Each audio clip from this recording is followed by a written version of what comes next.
Hello there, and welcome to Secretum Histories. Tonight we are moving carefully into a part of the Sumerian record that is rarely discussed directly, not because it is hidden, but because it sits quietly beneath the better-known stories. These are not tales of creation, not accounts of gifts given to humanity, not even narratives of rebellion or punishment. They are traces of something more subtle, moments where the texts pause, hesitate, or redirect, as if acknowledging a presence or a condition that could not be named openly. This is a story about fear, but not fear as humans experience it. Not panic, not dread, not emotion in the familiar sense. What the Sumerian records reveal is something closer to restraint, limitation, awareness of boundaries, the kind of fear that arises not from weakness, but from understanding that power has edges and that some forces exist beyond governance, beyond command, beyond correction. If you're settling in now, allow the pace to slow. This is not a subject that moves quickly. It unfolds the way the tablets themselves do, line by line, through implication rather than declaration. If this feels calming or absorbing, you may wish to stay with it. The story does not demand attention, it waits for it. What follows does not begin with humanity, because the Sumerian texts themselves do not frame humanity as the central concern. Despite modern interpretations that place humans at the centre of divine anxiety, the earliest records suggest something very different. The Anunnaki were not preoccupied with human rebellion, nor with human ambition, nor even with human disobedience in the way later traditions would describe. Those concerns appear later, layered on top of older frameworks. What we find instead, when we read carefully, is a consistent attention to order, stability, and continuity. The Anunnaki appear in the texts as inheritors of a structure already in place. They are not creators of the cosmos. They are not the originators of reality. They emerge after separation has occurred, after the sky has been lifted from the earth, after time, seasons, and cycles have begun to function. Their authority exists within a system they did not design, and their role is framed as custodial rather than absolute. This distinction matters, because fear only makes sense in relation to what cannot be controlled. A being that creates all things without constraint has nothing to fear. A being that maintains what already exists must remain aware of what could fail. The earliest Sumerian compositions describe a world that begins in water, not as an environment, but as a condition. Before there is land, before there is sky, before there are names, there is undifferentiated potential. The emergence of order is not presented as permanent or guaranteed. It is an achievement that requires ongoing effort. Separation must be maintained, boundaries must be upheld, roles must be observed. Within this framework, fear does not arise from your opposition, it arises from collapse. The Anunnaki are introduced as a collective rather than as individuals. Their name, properly understood, identifies them as offspring of the sky, descendants within a lineage rather than invaders from elsewhere. They are positioned within the divine hierarchy, not above it. Their responsibilities are defined, and those responsibilities are often connected to judgment, to fate, to the enforcement of outcomes rather than to creative acts. This alone suggests something important. The Anunnaki are not depicted as innovators. They do not initiate change. They respond to it. They formalize consequences. They stabilize what threatens to drift, and that stabilization implies the presence of instability. When the texts describe moments of crisis, they rarely attribute them to humanity alone. Human noise, human population growth, human activity are framed as irritants, disturbances within an already strained system. They are symptoms, not causes.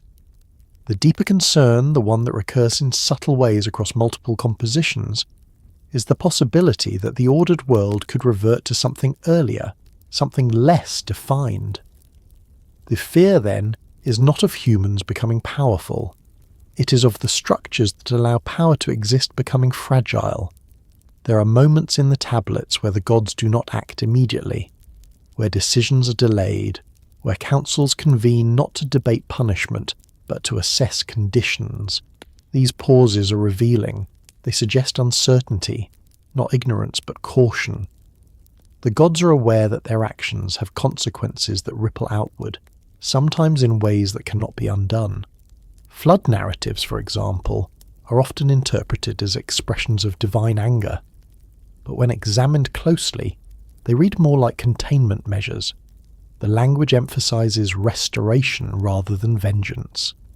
The waters return the world to a quieter state, closer to its origins but not fully erased. Preservation is built into the catastrophe.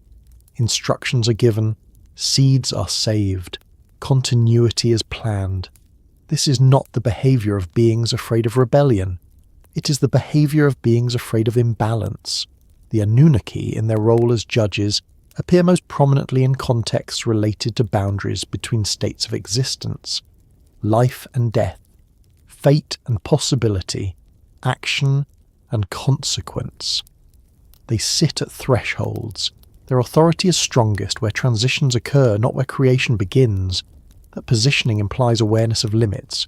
Judges do not create laws, they apply them, they interpret them, they enforce them. The laws themselves exist independently. The Sumerian worldview does not present the cosmos as infinitely flexible. Certain patterns are fixed. Certain principles precede even the gods. Time moves forward. Water seeks level. Life requires conditions that cannot be arbitrarily altered. The Anunnaki operate within these realities, not above them.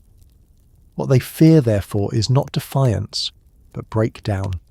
Not revolt, but erosion. Not enemies, but inevitabilities. There are hints in the texts of forces that are not personified, not given names, not addressed directly. Silence appears where explanation might be expected. Certain origins are described only obliquely. Certain transitions are acknowledged without detail.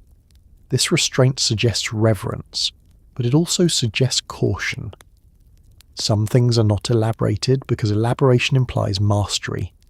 Even the underworld, over which the Anunnaki preside, is not framed as a place they control absolutely. It is governed. It has rules. It is structured, but it is not created by them. It exists as a necessary counterpart to life, a repository for what cannot remain above. Fear enters the picture when maintenance becomes effortful. As the world grows more complex, as cities rise, as humanity multiplies, the strain on the system increases. The gods respond not with innovation, but with regulation. Lifespans are reduced, fertility is limited, disease appears as a mechanism. These are not acts of malice, they are adjustments. Adjustments imply thresholds have been crossed. The Anunnaki do not express fear directly in the texts, they do not confess it, but their actions reveal it. They impose limits not because they hate humanity, but because they recognize that unchecked growth destabilizes the balance they are tasked with preserving. This fear is quiet. It does not announce itself. It operates through policy rather than emotion, through decree rather than outburst, and it is never fully resolved. The Sumerian record does not end with reassurance. It does not promise permanence. It preserves memory of cycles, of rise and reduction, of order achieved and threatened. The gods remain vigilant because vigilance is necessary. What emerges slowly from these texts is a picture of divine beings who are powerful, but not absolute, knowledgeable, but not omniscient, responsible, but not unburdened. Their fear is not weakness, it is awareness. And awareness changes how authority functions. As we continue, the focus will narrow. The forces that predate the gods themselves will come into clearer view. The boundaries that could not be crossed will become more defined. The reasons judgment replaced confrontation will begin to make sense. Nothing here concludes. The Sumerian texts themselves never fully close these questions. They leave space. They leave silence. That silence is where the fear resides. The presence of fear in the Sumerian text is subtle, and because it is subtle, it is often overlooked.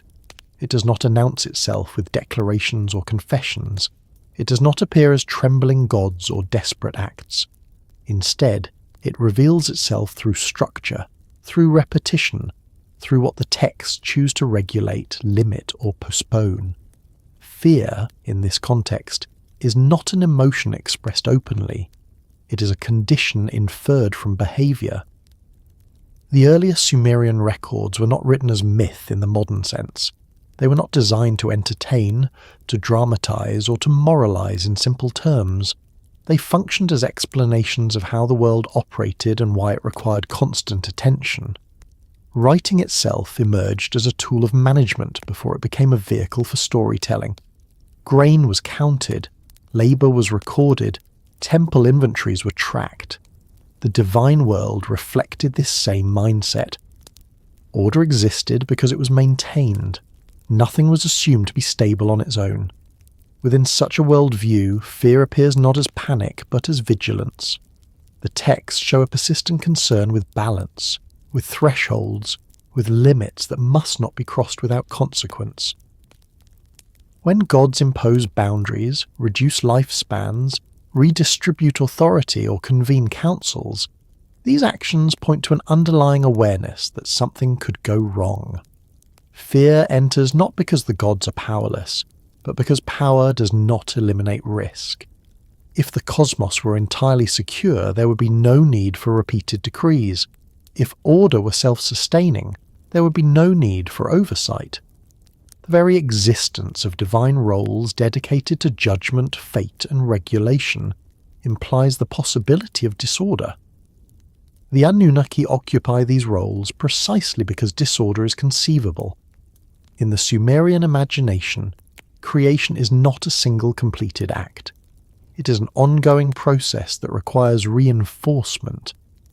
Heaven and earth were separated once, but their separation must be upheld. Water was contained, but containment must be monitored. Humanity was created, but its growth must be managed. Each of these actions carries with it the implicit recognition that reversal is possible. Fear appears, therefore, as an acknowledgement of contingency. The texts do not describe a universe that unfolds inevitably toward progress or perfection. They describe a world that can regress, collapse, or return to earlier states if conditions are not carefully controlled. This is why so many Sumerian compositions return again and again to themes of restoration rather than innovation. The goal is not to create something entirely new, but to preserve what already exists. Even the language used to describe divine authority reflects this mindset. Gods are often referred to as shepherds, administrators, judges, or overseers. These are not titles associated with unlimited power. They are roles associated with responsibility. A shepherd must remain attentive because flocks wander. An administrator must monitor resources because they can be depleted. A judge must weigh outcomes because actions produce consequences. Fear, in this framework, is the awareness that neglect leads to failure. One of the clearest indicators of this is the emphasis on councils. Decisions of great consequence are rarely attributed to a single god acting alone. Instead, assemblies are convened. Discussion occurs, agreement is sought. This suggests not only shared authority, but shared concern. Councils exist because unilateral action carries risk. When the gods deliberate, they are not simply asserting dominance. They are evaluating conditions. They are assessing the state of the world. This evaluative process implies uncertainty, not ignorance, but the recognition that outcomes are not always predictable. Humanity enters these discussions not as a rival, but as a variable. Human noise, population growth, and activity are disruptive not because humans are dangerous, but because they introduce complexity.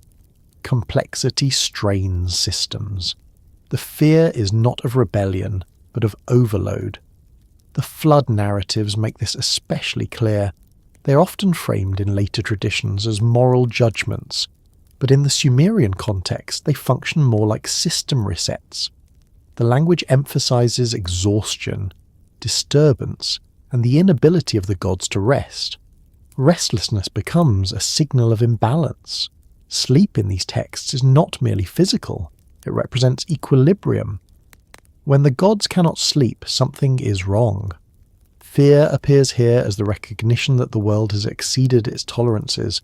The response is not annihilation for its own sake, but reduction.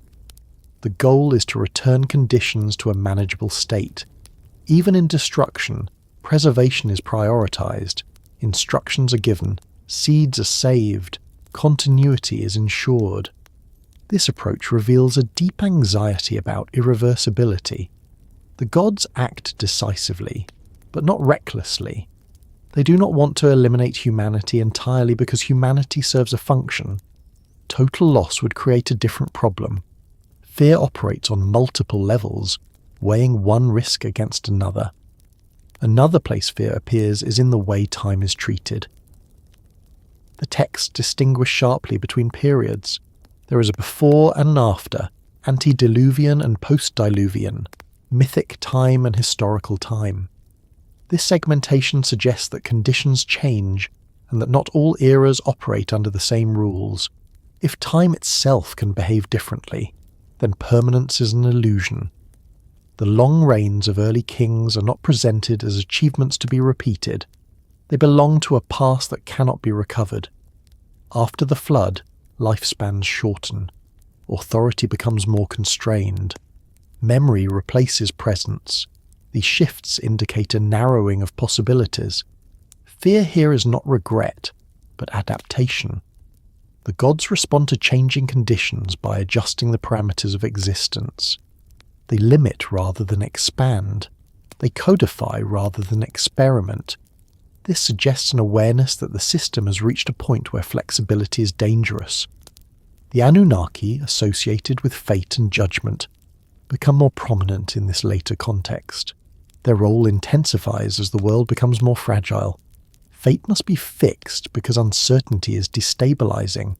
Judgment must be enforced because ambiguity allows excess. Fear manifests as rigidity.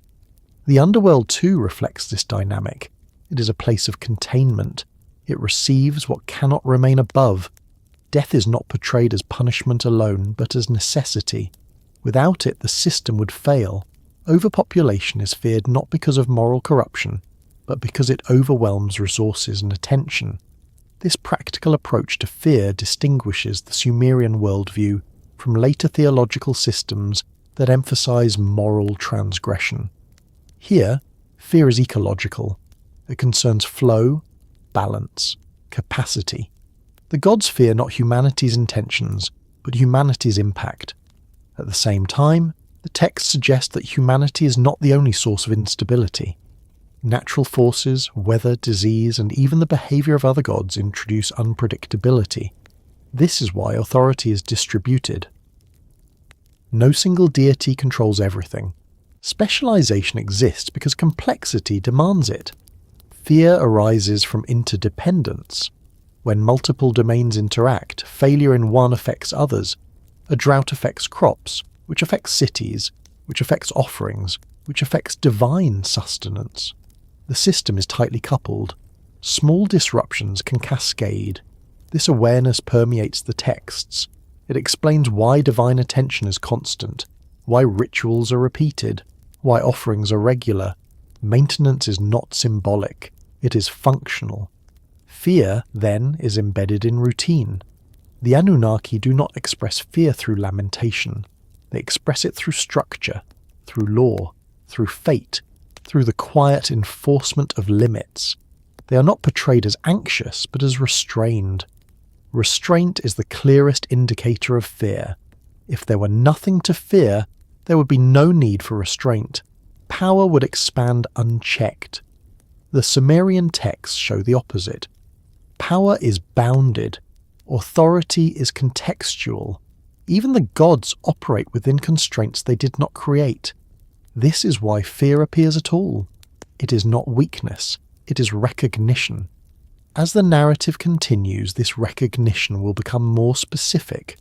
The texts will begin to hint at what lies beyond divine control, what predates even the gods, and why certain boundaries are never crossed. Fear will sharpen, not as emotion, but as policy. And policy, once established, does not easily change. The Sumerian texts draw a quiet but unmistakable line between power and control, and that line explains much of what the gods do, and just as importantly, what they do not do. Power, in these records, is abundant. It flows through the cosmos in many forms. Control, however, is limited, conditional, and constantly negotiated. Understanding this difference is essential for recognizing why fear exists at all within a divine order that appears, at first glance, overwhelming in its authority. Power is the ability to act. Control is the ability to determine outcomes. The Sumerian gods possess immense power, but the texts repeatedly show that outcomes are not always predictable, not always permanent, and not always reversible. This is not a flaw in the system, it is the system. From the earliest cosmogonic compositions, creation is framed as an act that requires force. Heaven must be separated from earth. Waters must be contained. Space must be opened. These acts demonstrate power, but they also introduce vulnerability. Once separation exists, it can collapse. Once containment is established, it can fail. Once space allows life, it also allows disorder. Control, therefore, becomes an ongoing task rather than a permanent state. The gods do not simply create the world and withdraw. They remain involved precisely because control is never complete. Each domain requires oversight. Each function requires regulation. The sky moves, but must follow cycles. Rivers flow, but must flood at the right time. Crops grow, but depend on balance between rain and sun. Human populations expand, but must remain within limits. Power enables these systems to exist. Control keeps them from unravelling. The Anunnaki appear most clearly at the point where power alone is insufficient. They are not described as wielders of raw creative force. That role belongs to earlier deities associated with origins and separation. The Anunnaki are associated with decision, decree, and consequence. Their authority manifests not in creation, but in determination. This distinction matters because determination implies uncertainty. If outcomes were guaranteed, there would be nothing to determine. When the texts speak of fate being fixed, they do not suggest absolute predictability. They suggest intervention. Fate is something that must be decided because it does not resolve itself automatically. The Anunnaki are invoked when paths diverge, when multiple outcomes are possible, when balance is threatened by accumulation or excess. Control is exercised selectively. The gods do not micromanage every event. They intervene at pressure points, moments of transition, periods of growth that approach instability, times when the system shows signs of strain. This selective intervention reveals awareness of limits. Even divine attention is finite. Resources, including divine energy and focus, must be allocated. Power without control leads to escalation. Control without power leads to stagnation. The Sumerian cosmos operates between these extremes. One of the clearest illustrations of this is the repeated emphasis on maintenance. Temples must be supplied, offerings must be made, rituals must be performed regularly. These actions do not create the gods, but they sustain the relationship between divine and human realms. The gods depend on this exchange. Power flows both ways. This dependency introduces vulnerability. A being that depends on a system cannot fully control it. The gods require humans to perform labour, maintain agriculture, and uphold ritual order. Humanity, in turn, depends on the gods for environmental stability. Neither side is autonomous. Control is shared, and shared control is inherently unstable. This is why decrees appear so often in the texts. Decrees are attempts to formalize control, to fix outcomes, to reduce variability. When lifespans are shortened, when fertility is regulated, when mortality becomes universal, these are not expressions of cruelty. They are mechanisms of control imposed in response to pressures that power alone could not resolve. The flood narratives illustrate this clearly. The gods have the power to destroy humanity entirely. They do not do so. Instead, they reduce. They preserve a remnant. They recalibrate conditions. This indicates not restraint born of mercy, but calculation born of necessity. Total destruction would eliminate the labour force that sustains the divine order. It would also destabilise the balance between realms. Control requires continuity. Even catastrophe is shaped to preserve structure. This is the difference between power and control in its starkest form. Power can end a system. Control must keep it functioning. The Sumerian texts repeatedly show gods choosing the harder path. Instead of eliminating problems entirely, they impose constraints. Constraints are more difficult to manage than destruction. They require ongoing enforcement. They require judgment. They require attention. This is where fear enters again, quietly. A system that requires constant enforcement is a system that can fail. Control is never absolute. It must be renewed. This renewal creates anxiety, not because the gods are weak, but because they are responsible. Responsibility changes the nature of power. A god who creates without consequence can act freely. A god who governs must consider outcomes. The Anunnaki are portrayed as governing figures. Their association with the underworld reinforces this. Death is the ultimate control mechanism. It limits accumulation. It ends trajectories. It prevents immortality from destabilizing the world. Yet even death is regulated. The underworld has rules. Entry is universal. Judgment occurs. Fates are assigned. This bureaucratic structure reflects the same mindset seen throughout the texts. Control is procedural. Procedures exist because improvisation is dangerous. The Sumerian worldview does not celebrate chaos. It acknowledges it as ever-present. Chaos is not an enemy to be defeated once. It is a condition to be held at bay. Power pushes chaos back. Control keeps it there. The gods fear chaos not as an abstract force, but as regression. A return to undifferentiated waters, a collapse of distinctions, a loss of roles. The memory of origins lingers in the texts.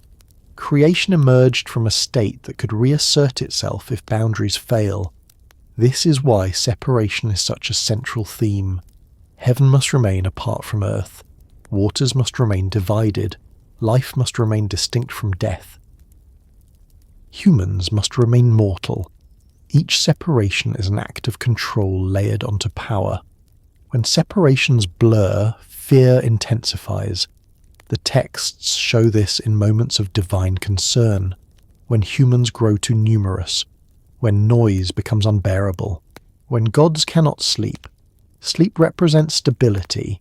Its absence signals imbalance. Power cannot restore sleep. Control must be adjusted. This adjustment often takes the form of limitation. The gods restrict rather than expand. They reduce rather than amplify. This pattern reveals a worldview that understands growth as inherently destabilizing. Unchecked power leads to excess. Excess threatens control. The Anunnaki, as enforcers of fate, embody this principle. Fate is not destiny in the modern sense. It is allocation, assignment, the fixing of limits. When fate is decreed, options narrow. Possibilities collapse into outcomes. This narrowing is not oppressive by accident. It is protective by design. Without fate, the world would remain too open, too fluid, too unpredictable. Control requires closure. Fear motivates closure. Yet closure is never total. The texts leave room for variation. Enki circumvents decrees. Humans survive floods. Exceptions occur. These exceptions are not flaws. They are pressure valves. They prevent rigidity from becoming another form of collapse. Absolute control would be as dangerous as absolute chaos. The Sumerian gods operate between these extremes, constantly adjusting. Their fear is not of losing power, but of losing the ability to steer outcomes. Control slipping away does not mean immediate destruction, it means gradual drift. Drift is harder to correct than rupture. A rupture can be met with force. Drift requires constant attention. This is why the gods remain vigilant, why judgment persists, why fate is continually reinforced. The difference between power and control explains why the gods do not simply eliminate what threatens them.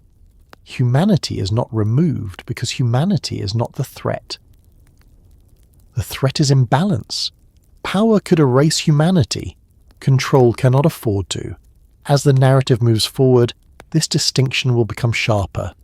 The text will begin to show moments where even control reaches its limits, where observation replaces intervention, where restraint becomes the only option, power remains, control falters, and it is there, in that narrowing space, that fear becomes unavoidable.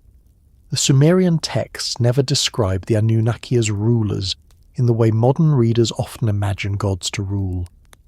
They are not kings seated above the cosmos issuing commands that reality must obey. They are not architects designing the structure of existence from nothing. When the tablets speak of them with precision, their role is narrower, more specific, and more revealing. The Anunnaki were meant to maintain what already existed, not to command it into being. This distinction is easy to miss, because later traditions collapse maintenance and command into a single idea of authority. In the Sumerian worldview, authority is layered. Creation, organization, supervision, and judgment are distributed across different divine functions. No single group holds all of them. The Anunnaki appear after the most fundamental work has already been done. The sky has been separated from the earth. Time has begun to move. Cycles have been established. Life exists. Death exists. The basic framework of reality is already in place. The Anunnaki enter this world as inheritors, not originators. Their very name situates them within lineage rather than conquest. They are descendants, born into a system that predates them. This alone places limits on their authority. A being that inherits responsibility is bound by what it inherits. The Anunnaki do not rewrite the structure of the cosmos, they operate inside it. When the texts assign them roles, those roles cluster around continuity. Fate, judgment, the underworld. These are not domains of creative freedom. They are domains of enforcement. They exist because the world does not regulate itself automatically. Maintenance appears again and again as the underlying concern. The Sumerian cosmos is not self-correcting. It does not naturally drift toward balance. Balance must be imposed repeatedly. Rivers must flood neither too much nor too little. Crops must grow in season. Human populations must remain within tolerable limits. The dead must remain below. The living must remain above. Each boundary requires oversight. The Anunnaki are associated with those boundaries. They are most visible when transitions occur. Death, judgment, the fixing of destinies. These moments are not creative acts. They are stabilizing acts. They prevent accumulation, overflow, and collapse. Without them, the system would not fail immediately, but it would drift. Drift is the enemy of maintenance. Command implies discretion. Maintenance implies obligation. The texts show that the Anunnaki do not act on whim. They do not initiate change casually. They respond to conditions. Their actions are reactive rather than visionary. This is not a sign of weakness. It is a sign of function. When later readers imagine the Anunnaki as commanders, they import assumptions that do not belong to the Sumerian material. Command suggests dominance over reality itself. Maintenance suggests responsibility to reality. Responsibility introduces constraint. A maintainer cannot simply abandon the system. A commander might destroy what no longer serves them. The Anunnaki do not destroy lightly.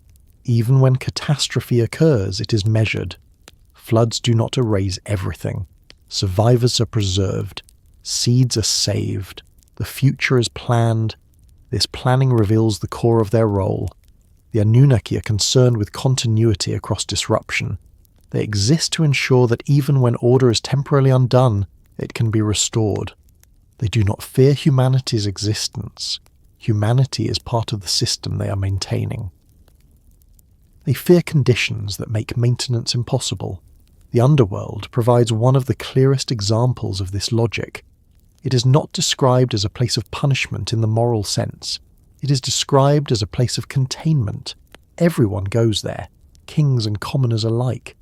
The Anunnaki sit in judgment not to decide who deserves to die, but to manage what happens after death occurs. Death itself is non-negotiable. The Anunnaki do not command it.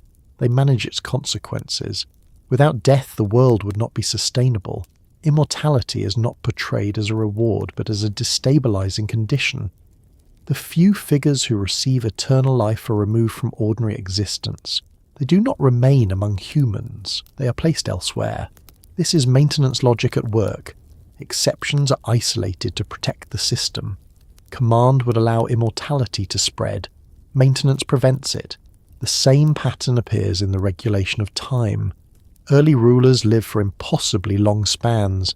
After the flood, lifespans shorten dramatically. This is not explained as punishment for moral failure. It is framed as a change in conditions. The world after the flood cannot support the same parameters as before. The Anunnaki do not protest this change. They enforce it. Enforcement is not glamorous. It is repetitive. It requires vigilance. It requires consistency. The Anunnaki appear in texts that emphasize procedure. Judgment is rendered. Fate is fixed. Outcomes are assigned. There is little drama in these scenes. That absence of drama is itself revealing. Maintenance is quiet. If the Anunnaki were commanders, we would expect displays of power. We would expect boasts, victories, declarations. Instead, we find lists, roles, decisions, boundaries. The language is administrative rather than triumphant. This administrative tone mirrors the world in which these texts were written. Sumerian cities depended on record keeping. Grain had to be accounted for. Labour had to be organised. Surpluses had to be distributed. Temples functioned as economic centres. The divine world reflects this same logic. The gods maintain because maintenance is what sustains civilization. The Anunnaki, as part of this system, do not stand above it. They embody its necessity. Their authority exists because unchecked processes lead to collapse. Human population growth is one such process. It is not condemned morally. It is limited practically. When noise becomes unbearable, it is not because humans are sinful. It is because the system has exceeded its tolerances. The response is not annihilation, but adjustment. Noise is reduced by reducing numbers. Numbers are reduced by introducing mortality more firmly into human existence. This is maintenance through constraint. Command would be simpler. A commander could erase the problem entirely. The Anunnaki do not choose simplicity. They choose sustainability. This choice reveals what they fear. They fear not opposition but runaway processes. Growth without limit. Accumulation without release. Continuity without renewal. The primordial state before separation lingers in the background as a warning. If distinctions collapse, everything returns to water, undifferentiated, unusable. The Anunnaki exist to prevent that return. They are not creators of boundaries, but guardians of them. Guardianship is reactive. It requires awareness of pressure. It requires intervention at the right moment, not too early, not too late. This timing is crucial. Intervene too soon, and growth is stifled. Intervene too late, and collapse becomes inevitable. The texts suggest that the gods struggle with this timing. Councils convene. Decisions are debated. Decrees are issued reluctantly. Reluctance is another sign of maintenance rather than command. A commander acts decisively because the outcome serves their will. A maintainer hesitates because the outcome affects the system as a whole. The Anunnaki hesitate, they deliberate, they weigh consequences. Even their association with fate reflects this. Fate is not destiny in an abstract sense. It is allocation. Who will live how long? Who will prosper? Who will fail? These decisions distribute strain across the system. They prevent concentration of risk. Maintenance requires distribution. When too much power, wealth, or longevity accumulates in one place, imbalance follows. Fate disperses that accumulation.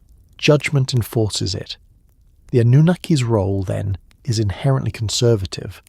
Not in the modern political sense, but in the literal sense of conserving, preserving, holding together what already exists. They do not command reality to change fundamentally. They resist fundamental change. This resistance is not stubbornness. It is awareness that fundamental change risks undoing the separations that make existence possible. Heaven and earth were separated once. That separation cannot be repeated casually. It cannot be reversed safely. The Anunnaki understand this. Their fear is not dramatic. It does not manifest as terror. It manifests as caution, as policy, as restraint. They act because they must, not because they wish to. As the narrative continues, this maintenance role will place them in an increasingly difficult position. The world grows more complex. Observation begins to replace intervention. Boundaries strain under pressure that cannot always be relieved. At that point, maintenance itself becomes a burden. And burden, when it can no longer be reduced, becomes something very close to fear. The first signs that something lay beyond the reach of the Anunnaki do not appear as sudden revelations or dramatic confrontations. They emerge slowly, almost imperceptibly, woven into the structure of the texts themselves. These signs are not announced. They are implied. They surface in moments where action pauses, where authority hesitates, where the language of certainty gives way to the language of accommodation. In the earliest Sumerian compositions, the divine order is presented as functional, but never as complete. The cosmos operates, but it does not operate effortlessly. Tasks must be assigned, roles must be clarified, oversight must be maintained. This alone suggests that existence is not fully mastered, even by the gods who inhabit it. The Anunnaki appear within this system as stabilizing figures, but their stabilization is always partial. They are effective within defined domains, yet those domains have edges. At those edges, something else exerts pressure. One of the earliest indicators of this pressure is the way the texts treat origins. The beginning of existence is described, but not explained in full. Water precedes all things, but water itself is not commanded into being. It is simply there. Namu exists before separation, before naming, before order. The gods emerge from her, not the other way around. This inversion is crucial. The gods are products of a condition they did not initiate. From the very start, then, there is something that precedes divine authority. Not an enemy, not a rival, but a state, a condition of undifferentiated potential that cannot be governed because it is not yet structured. Once structure emerges, governance becomes possible. But the memory of that earlier state never disappears. The texts never suggest that the primordial condition was destroyed. It was displaced, contained, held at bay through separation and regulation. Water was divided, heaven was lifted, earth was grounded, space was created. These acts produce order, but they also imply that order must be defended. Defense implies vulnerability. The Anunnaki inherit a world already under tension. Separation has occurred, but separation is an act that must be sustained. The sky does not remain apart from the earth on its own. The waters do not remain divided without effort. The continued existence of the ordered world depends on constant reinforcement. The first signs that something exceeds divine control appear in the language of effort. The gods labour, they complain, they grow weary. These are not metaphors for human benefit, they are descriptions of strain within the system. When lesser gods rebel because the work is too heavy, it is not because they lack power. It is because the demands of maintenance exceed what the system comfortably supports. The solution to this crisis is not to redesign the cosmos. It is to introduce humanity as a labour force. This decision reveals two important things. First, the gods cannot or will not endlessly absorb the burden themselves. Second, the structure of existence requires labour to persist. A structure that requires labour is not self-sustaining. The Anunnaki are not the ones who propose this solution, but they become part of its enforcement. Humanity is created to relieve pressure. This implies that pressure existed independently of human presence. Humans are introduced as a response, not as a cause. The fear, then, predates humanity. Another early sign appears in the way divine authority is distributed. No single god governs everything. Even Anu, associated with the heavens, does not control the earth. Enlil governs the air and storms, but not the waters. Enki governs wisdom and the deep, but not judgment. The Anunnaki govern fate and the underworld, but not creation. This fragmentation of authority is not inefficiency. It is necessity. No single perspective can manage the whole. Fragmentation suggests that the whole is too complex to be held by one will. When authority is distributed, coordination becomes essential. Councils emerge, decisions are debated, decrees are issued collectively. This is not ceremonial, it is functional. Collective decision-making mitigates risk. Risk exists because outcomes are uncertain. Uncertainty is one of the clearest signs that something lies beyond control. If the gods could perfectly predict consequences, there would be no need for deliberation. The presence of deliberation indicates that even divine foresight has limits. The flood narratives highlight this tension vividly. The decision to send the flood is presented as a response to conditions that have become intolerable. Noise, overpopulation, disturbance. Yet the aftermath reveals that the solution creates new problems. The gods grow hungry without offerings. They regret the scale of destruction. They negotiate new constraints to prevent repetition. This sequence shows that even decisive action does not resolve all consequences. The Anunnaki, in their role as judges, are involved in managing these consequences. They do not initiate the flood, but they help define the post-flood order.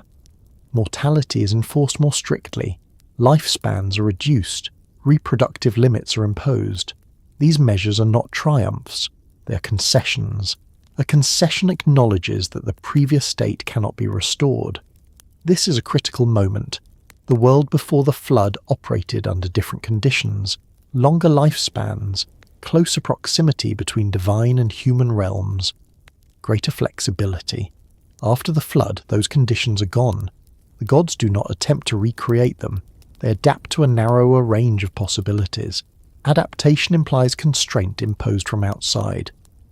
The Anunnaki enforce fate more rigidly after this transition. Judgment becomes more formal. Boundaries harden. The underworld becomes more clearly defined as a permanent destination. These shifts suggest that the system has lost some of its earlier elasticity. Loss of elasticity is another sign of external pressure. Elastic systems can absorb shock. Rigid systems crack if stressed too far. The Sumerian texts seem aware of this. They do not celebrate rigidity. They portray it as necessary but dangerous. This is why exceptions are still allowed. Enki circumvents decrees. Survivors are spared. Complete closure is avoided. Yet even these exceptions are controlled. The Anunnaki do not eliminate ambiguity entirely. They contain it. They channel it. They assign it a place. Containment is a response to something that cannot be removed. The underworld functions as such a container. It receives all that cannot remain above. Death is universal. No god abolishes it. Even gods can die, in certain narratives. This universality signals a boundary that applies broadly. A boundary that applies even to God suggests a limit on divine authority. The Anunnaki preside over this boundary, but they do not create it. They administer it. Administration implies acceptance of a given condition. This acceptance is perhaps the clearest sign that something exists beyond them. The texts never describe the Anunnaki attempting to escape their role. They do not seek to transcend the system. They work within it.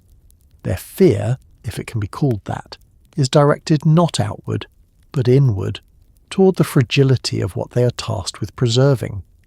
Another subtle sign appears in the way silence functions in the texts. Certain questions are not answered. Certain origins are not elaborated.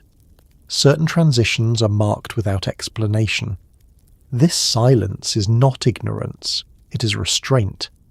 Restraint suggests reverence or caution. When something is too foundational, too dangerous, or too abstract to be handled casually, it is left unnamed. The primordial state before separation is one such thing. It is referenced, but never fully described. The gods do not speak of mastering it. They speak of emerging from it. Emergence is not control. The Anunnaki, as later figures in the divine genealogy, are even further removed from that origin. They inherit a world shaped by earlier acts and earlier conditions. Their authority is real, but it is bounded by what already exists. As time progresses in the narrative, this boundedness becomes more apparent. The gods intervene less directly. Observation replaces presence. Communication becomes mediated through dreams, omens, and signs rather than direct appearance. Distance increases. Distance is another indicator of limitation. If direct presence were always effective, there would be no need for mediation. The shift toward indirect interaction suggests that proximity itself has consequences that are difficult to manage. Closeness amplifies disturbance. Distance reduces it. The gods withdraw not because they are defeated, but because presence creates strain. This withdrawal is not total. Temples remain. Rituals continue. Offerings are made. But the nature of interaction changes. The gods become less visible, less immediate. Their authority persists, but their reach feels constrained. This constraint is never attributed to a single cause. It is cumulative. Growth, noise, complexity, time. Time itself may be the most significant factor beyond their control. The texts show that eras end, conditions change. What was possible before is no longer possible now. The gods adapt, but they do not reverse time. The antediluvian world is gone. It is remembered, not restored. Memory replaces experience. The Anunnaki operate in this world of memory and consequence. They judge, assign, and enforce within a narrowed field. Their fear is not of a specific enemy, but of the erosion that time brings. Systems age. Structures fatigue. Maintenance becomes harder. The first signs that something was beyond them, then, are not dramatic failures. They are subtle acknowledgements. The need for labour, the need for counsels, the need for limits, the acceptance of loss, the silence around origins. Together, these form a pattern. The gods are powerful, but they are not absolute. They govern, but they do not originate the deepest conditions of existence. They maintain, but they do not fully command. As the narrative moves forward, this sense of limitation will sharpen. The texts will begin to suggest forces that cannot be negotiated with, conditions that cannot be adjusted, and boundaries that cannot be crossed at all. At that point, maintenance itself will begin to feel fragile, and fragility, once recognized, cannot be unseen. The Sumerian texts are remarkably consistent on one point that later interpretations often obscure. Humanity was never positioned as the primary threat to the gods, nor to the cosmic order they were responsible for maintaining. This is not a conclusion drawn from absence alone, but from the way humans are described, the roles they are assigned, and the kinds of problems their existence is said to create. When read carefully, The records show that humanity functions as a variable within the system, not as an adversary to it. From the beginning, humans are introduced as a solution, not a danger. Their creation occurs in response to strain among the gods themselves. The lesser gods are burdened by labour. They dig canals, build embankments, maintain the physical infrastructure of the world. Their exhaustion threatens stability. The response is not punishment of those gods, nor a restructuring of the cosmos, but the introduction of a new class of beings capable of absorbing that labour. Humanity is designed to relieve pressure, not to compete for power. This origin matters because it frames every later interaction. A being created to serve a function is not perceived as a rival. Humans are not granted autonomy over the cosmos. They are not entrusted with maintaining divine boundaries. They are not given authority over fate, death, or order. They work, they produce, they sustain temples and cities. They keep the system running at ground level. When humans multiply and become noisy, this is not treated as rebellion. It is treated as overflow. Noise in the Sumerian texts is not symbolic of defiance. It is literal. Cities are crowded. Activity is constant. The world becomes restless. The gods cannot sleep. Sleep in this context represents equilibrium. Its loss indicates that the system is under strain. Strain does not imply hostility. If humans were a true threat, the response would be elimination without preservation. Instead, every major corrective action taken by the gods includes mechanisms of continuity. Floods do not wipe out all life. Survivors are chosen. Knowledge is preserved. Agriculture resumes. Temples are rebuilt. The world is not restarted from nothing. This pattern repeats. Humanity is reduced, regulated, constrained, but never erased. Even after catastrophic intervention, humans remain necessary. Offerings are needed. Labour is needed. Cities are needed. The gods depend on the human presence even as they manage its excesses. Dependence changes the nature of threat. A being you depend on cannot be treated as an enemy without consequences. The gods are aware of this. They act cautiously. Their measures are proportional to system tolerance, not to moral judgment. This becomes especially clear in the way blame is distributed. When things go wrong, humans are rarely singled out as the sole cause. Divine decisions are often implicated. Enlil's decree is questioned. Enki circumvents it. Councils debate outcomes. Responsibility is shared. Shared responsibility implies complexity. Humanity's actions matter, but they do not determine everything. Noise contributes to imbalance, but imbalance also arises from environmental limits, divine fatigue, and the inherent complexity of the world. Humans accelerate processes already in motion. They do not originate them. Another crucial indicator lies in how the texts describe human capability. Humans are not depicted as approaching divine power. They do not threaten to overthrow the gods. They do not gain control over cosmic forces. Their achievements are practical, not existential. Agriculture, trade, writing, city building. These are celebrated, but they are framed as gifts, not conquests. Gifted abilities do not undermine authority. If the gods feared humanity as a rival, they would restrict knowledge severely. Instead, they distribute it. Enki gives wisdom. Inanna grants arts and skills. Divine knowledge flows downward. This flow only becomes regulated when excess creates imbalance, not because knowledge itself is dangerous. The danger lies in accumulation, not in humanity itself. Population growth is treated the same way. It is not condemned as ambition. It is managed as capacity. When numbers exceed what the land and the gods can tolerate, limits are imposed. Mortality becomes fixed. Fertility is regulated. Disease appears as a mechanism. These are ecological responses, not defensive ones. The gods are not afraid of humans acting against them.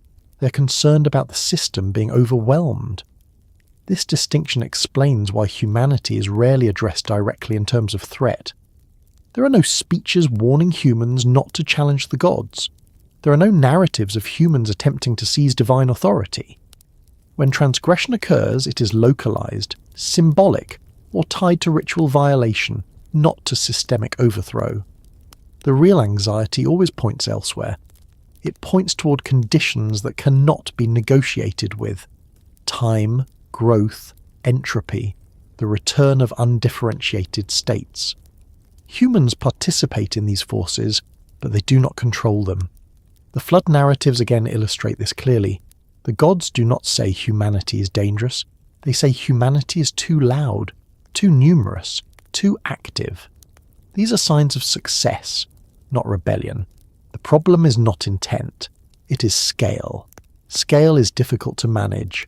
A small population can be tolerated. A large one strains resources, attention, and ritual balance. The gods respond by reducing scale, not by eliminating the population entirely. This response reveals what they actually fear. They fear systems exceeding their design limits. Humanity is a component of the system.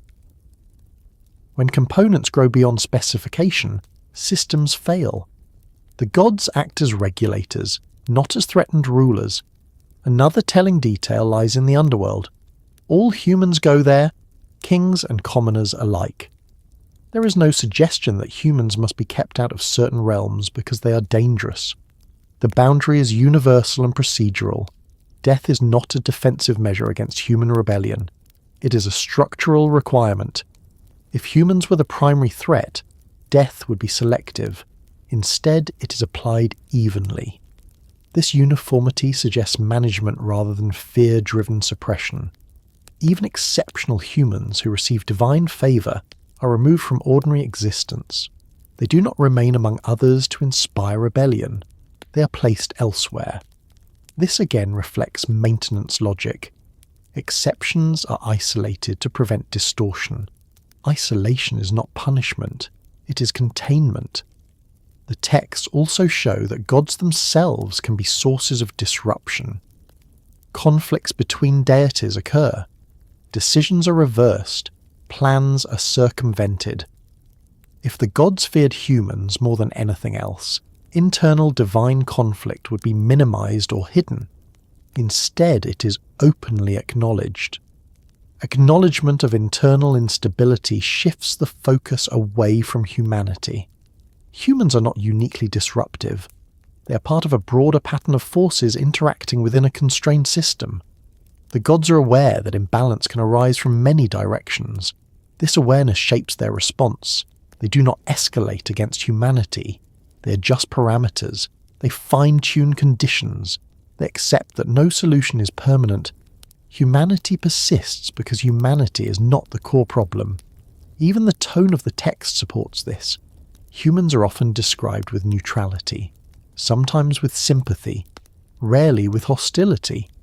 They are called the black-headed people, a collective, not an enemy. Their suffering is acknowledged, their labour is valued, threats are not valued. When humans are punished, it is usually indirect. Floods, droughts, disease. These affect the environment as a whole. They are not targeted strikes against human ambition. They are systemic corrections. Corrections imply that the system matters more than any single component. The gods fear collapse of order. Humans can contribute to that collapse, but so can divine exhaustion, environmental limits, and the passage of time. Humanity is manageable. These other forces are not. This is why humanity is never framed as the ultimate danger.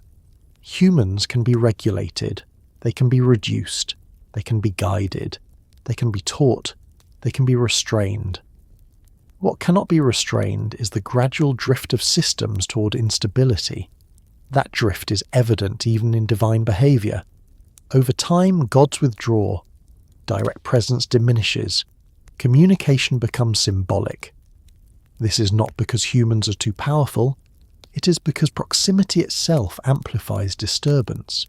Distance becomes a tool of stability. The gods do not fear humanity rising up. They fear what happens when complexity exceeds oversight. Humanity is one source of complexity, but not the most dangerous one. The most dangerous forces are impersonal. Time erodes, growth accumulates, systems fatigue, memory replaces immediacy, maintenance becomes harder. Humans live within these forces. They do not command them. The Anunnaki, in their role as judges and maintainers, understand this.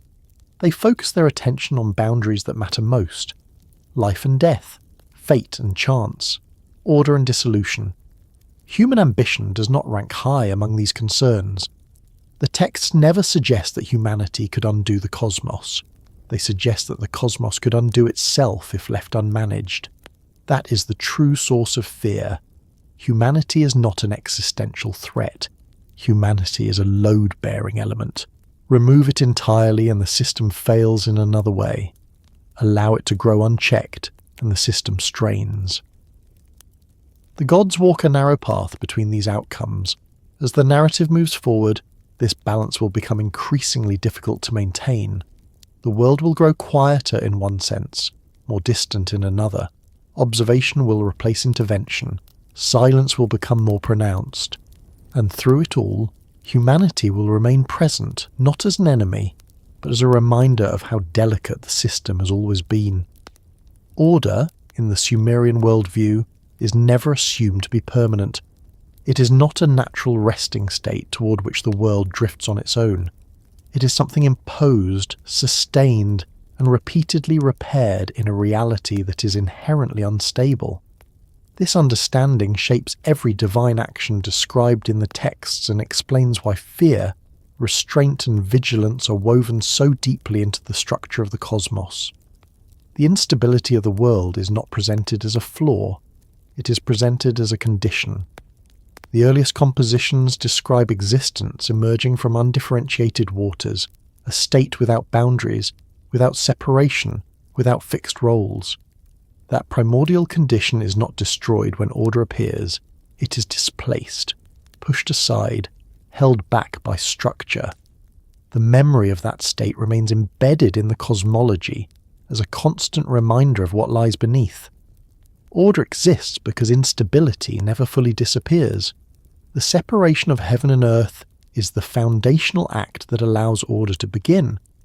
But separation is not self-sustaining. The sky does not remain aloft because it is lighter. It remains aloft because a system holds it there.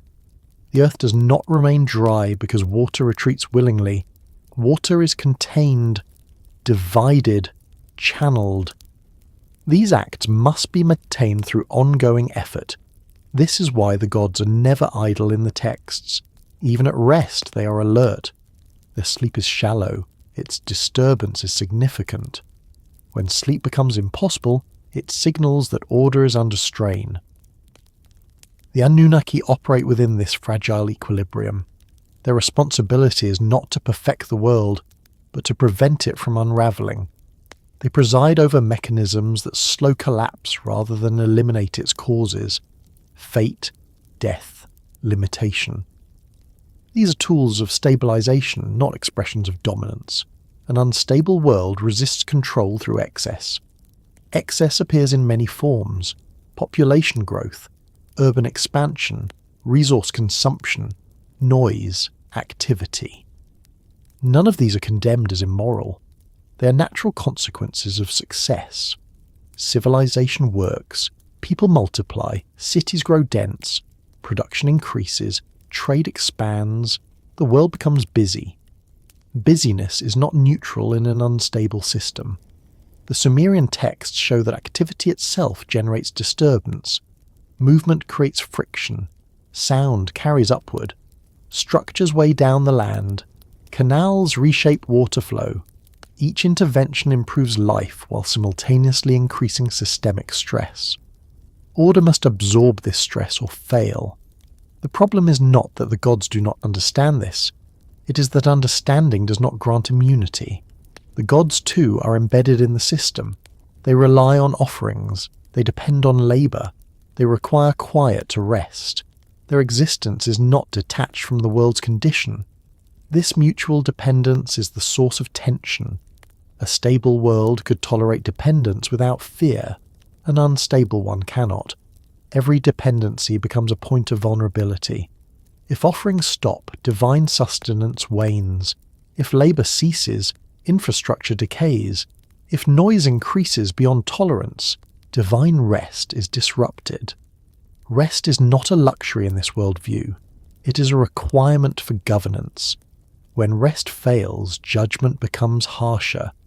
Limits tighten. Interventions escalate. These shifts are not reactions to rebellion, but to overload. The system approaches thresholds it was never designed to exceed indefinitely. The flood narratives illustrate the severity of this problem. The world becomes too active, too crowded, too loud. The gods respond not by introducing new forms of order, but by reducing complexity. The flood simplifies the world. Cities vanish. Activity ceases. Silence returns. Silence is restorative, but silence achieved through destruction is not sustainable. The world cannot remain empty. Order requires participants. After the flood, humans return. Cities are rebuilt. Activity resumes, though under stricter conditions. Lifespans are shorter. Fertility is regulated. Mortality becomes unavoidable. These changes reflect an acknowledgement that the previous configuration was unsustainable. The gods do not attempt to restore the old world exactly as it was. They accept loss. They accept narrowing. They impose tighter boundaries. This is the behaviour of caretakers facing diminishing margins. An unstable world reduces tolerance over time. The Anunnaki, as maintainers of order, confront this reality directly. Their authority becomes more procedural. Fate is fixed more firmly. Judgment becomes more formal. The underworld's role expands as a stabilizing reservoir for what cannot remain above. Death absorbs excess. Without death, accumulation would overwhelm the system. Immortality would allow population to grow without limit. Resources would be consumed endlessly. Noise would never cease. The underworld prevents this outcome. It is not a punishment. It is a release valve. Release valves exist only in unstable systems. The texts never describe the underworld as an invention of the Anunnaki. It is presented as a necessary counterpart to life. The Anunnaki administer it because administration is required. Without rules, even containment fails. Rules proliferate as instability increases. This proliferation is evident in the increasing complexity of divine bureaucracy. Roles are specified. Responsibilities are assigned. Domains are delineated. Each god oversees a narrow function. This specialization improves efficiency but increases interdependence. Interdependence amplifies risk. A failure in one domain affects others. A drought affects crops. Crop failure affects offerings. Reduced offerings affect divine strength. Weakened gods struggle to maintain order. The system spirals. The gods respond by tightening control where possible. Yet control cannot eliminate instability entirely. It can only delay its effects. The texts acknowledge this through their emphasis on cycles. Floods recur, cities rise and fall, kingship transfers. Nothing is permanent.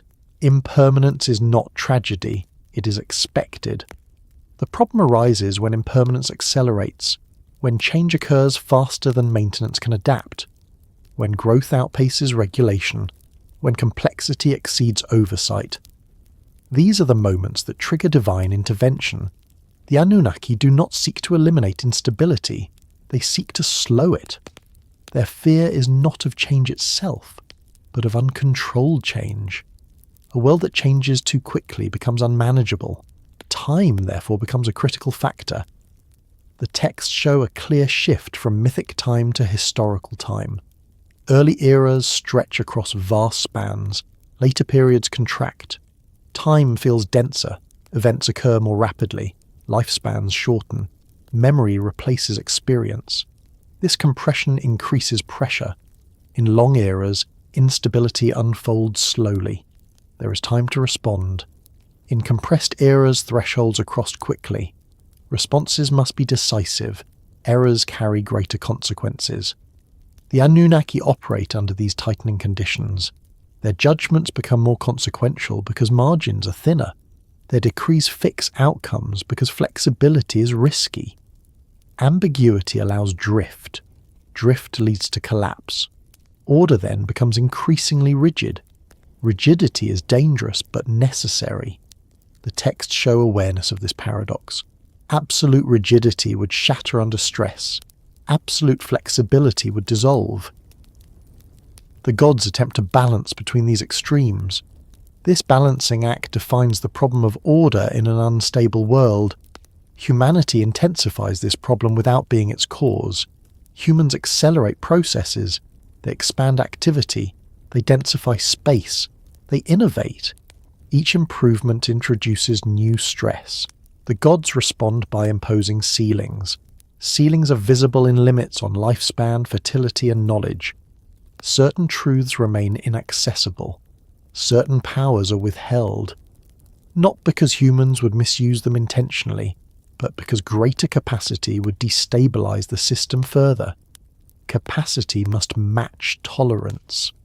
The Anunnaki understand this. Their maintenance role requires them to accept decline as part of stability. A smaller, quieter world is more manageable than a larger, louder one. This acceptance is not resignation. It is realism. The texts do not idealize growth. They do not celebrate expansion for its own sake. They emphasize balance. When balance is lost, reduction follows. Reduction is not failure. It is correction. The problem is that correction itself consumes resources. Each intervention creates new dependencies. Each rule requires enforcement. Each boundary must be monitored. Over time, maintenance becomes more demanding. The Anunnaki are not depicted as overwhelmed, but they are depicted as increasingly procedural. The world they govern leaves less room for improvisation. Decisions must be consistent. Exceptions must be rare. Consistency reduces uncertainty, but increases fragility. This tension remains unresolved in the texts. There is no final solution, no perfect system, only ongoing adjustment. Order exists in opposition to instability, not in its absence. The Sumerian worldview accepts this condition. It does not promise permanence. It preserves memory of earlier states, not as ideals to be restored, but as warnings. The primordial waters remain beneath everything. Separation holds, but it is not guaranteed. Boundaries endure, but only with effort. The Anunnaki stand at these boundaries, enforcing rules that do not eliminate instability, but keep it at bay. Their fear is not dramatic. It is structural. They fear that order requires more maintenance than the world can sustain, that each generation inherits tighter constraints, that eventually observation will replace intervention because intervention itself becomes too disruptive. This fear does not paralyze them. It shapes their policy. As the narrative continues, this problem will deepen. Forces older than the gods will press more visibly against the system. Boundaries that once flexed will harden. Silence will grow where explanation once existed. Order will persist, but its cost will become clearer. And cost, once recognized, changes how authority is exercised.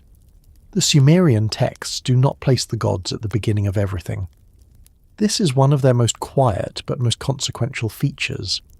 When read without later assumptions imposed on them, they reveal a worldview in which the gods themselves emerge into a reality that already exists in some form, not structured, not ordered, not governed, but present.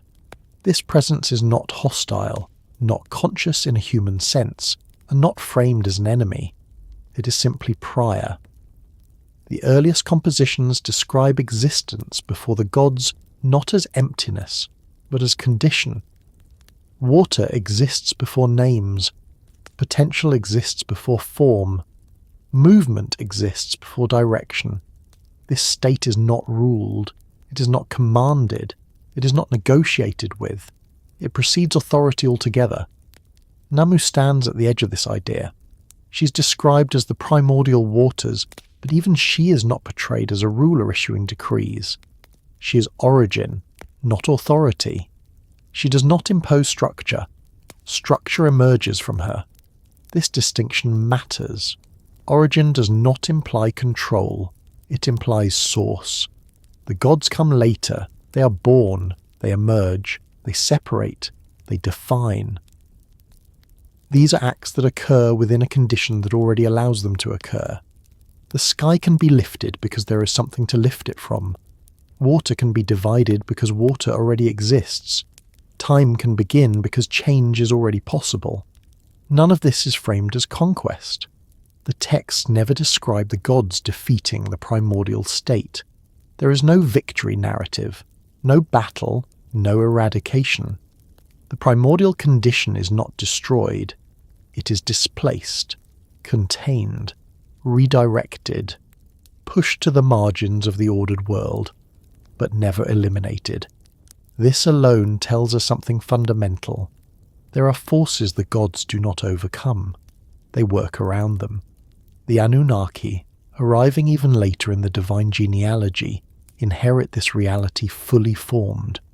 They do not participate in creation. They do not participate in separation. They do not participate in origin.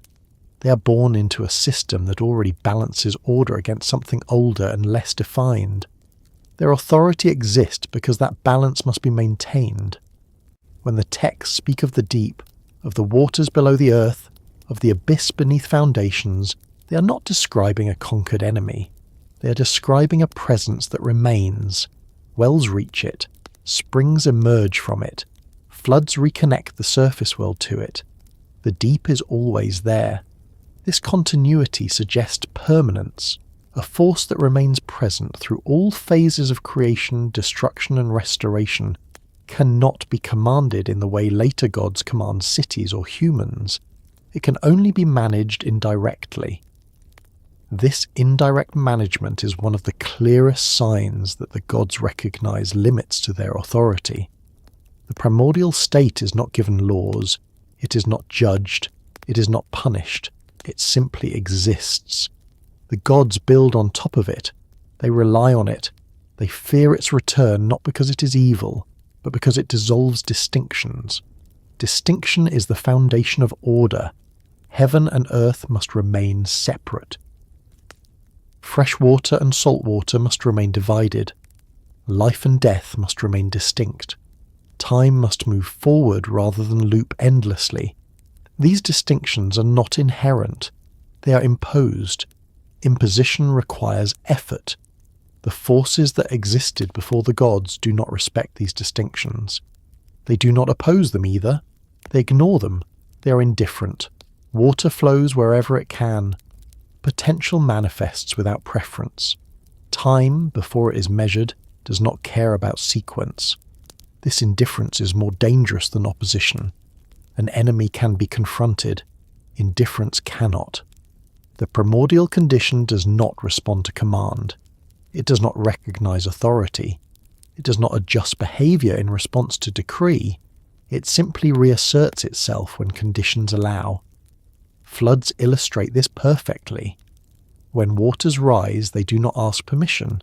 They do not distinguish between temples and fields. They do not respect hierarchy. They return the world to a state closer to origin. The gods do not stop floods by commanding the water to obey. They build embankments. They redirect flow. They warn survivors. They work around the force. They do not dominate it. The Anunnaki are fully aware of this reality. Their role emerges precisely because these forces cannot be eliminated. Fate exists because potential must be narrowed. Death exists because accumulation must be relieved. Judgment exists because outcomes must be fixed before they drift too far. These mechanisms do not defeat primordial forces. They constrain their effects. The underworld is another example. It is not described as a creation of the Anunnaki. It is described as a destination that exists as part of the cosmic structure. The Anunnaki preside there, but they do not own it. They administer what enters it. They do not abolish it. Even gods pass through it in some narratives. This universality is significant. A force that applies even to divine beings is not under divine control. It is structural. The texts never suggest that the gods can abolish death entirely. They regulate it. They manage its timing. They assign consequences, but they do not remove it from the system. Death belongs to the same category as the primordial waters. It precedes law. It precedes judgment. It exists because existence itself is unstable. The Anunnaki do not fear humanity because humanity is governed by law. Humanity can be limited. Humanity can be reduced. Humanity can be taught. Humanity can be judged. The forces that existed before the gods cannot be judged. They do not violate rules. They exist outside them. This is why the texts treat origins with restraint. They describe them without elaboration. They reference them without analysis. They acknowledge them without attempting mastery. Silence surrounds these forces. Silence is not absence of knowledge. It is recognition of boundaries. When something cannot be governed, it is not discussed in terms of policy. It is treated as given. The gods build systems that assume these forces will persist. The Anunnaki's fear emerges here quietly. It is not fear of defeat. It is fear of erosion, of slow return, of boundaries weakening under pressure, of distinctions blurring. The primordial condition does not need to attack. It only needs to wait. Time works in its favour. As civilizations rise, complexity increases. As complexity increases, maintenance becomes harder. As maintenance becomes harder, small failures accumulate. Canals silt up. Embankments weaken. Cities grow heavy. Noise increases. Sleep becomes difficult. Each of these conditions creates openings. Openings allow older forces to reassert influence. Flood waters rise higher. Droughts last longer. Disease spreads more easily. These are not punishments. They are consequences of instability. The gods respond by tightening control. But control cannot reach everywhere. This is where the Anunnaki's role becomes increasingly difficult. They are tasked with maintaining order in a world where the deepest forces do not answer to order at all. They cannot command the waters to stop existing. They cannot command potential to disappear. They cannot command time to reverse. They can only shape outcomes within narrower and narrower margins. These margins shrink over time. The antediluvian world is described as more fluid. Lifespans are longer. Boundaries are looser. Interaction between divine and human realms is more direct. After the flood, the world becomes more rigid. Lifespans shorten, rules harden, distance increases. This shift reflects adaptation to an unstable foundation. The gods accept that flexibility is dangerous. They trade openness for durability. This trade-off is not celebrated. It is endured. The Anunnaki enforce this new order. Their judgments fix fate because uncertainty allows drift. Drift leads toward origin. Origin dissolves order. This is the core tension. The forces that existed before the gods do not seek to undo creation. They simply do not preserve it. Preservation is an active process. It requires attention. It requires limitation. It requires sacrifice. The gods sacrifice freedom for stability. Humanity sacrifices longevity for survival. The world sacrifices potential for form. All of this occurs on top of something that never disappears. This underlying presence explains why the gods never declare victory, why myths do not end with final resolution, why cycles recur, why floods return, why cities fall. Nothing is final. The Sumerian worldview accepts this. It does not promise escape. It does not imagine a future where instability is abolished. It imagines only continued management. The Anunnaki, as maintainers, stand between order and something older. They are not strong enough to eliminate it, but they are strong enough to delay it. Delay becomes their purpose. Their fear is not loud, it does not erupt. It manifests as caution, restraint, and procedure. They act not because they are threatened in the moment, but because they understand what happens when vigilance fails. The forces that existed before the gods do not hate order. They outlast it. That is why they are feared, not as enemies, but as inevitabilities. As the narrative moves forward, these forces will become harder to ignore. The gods will intervene less directly. Observation will replace action. Silence will deepen.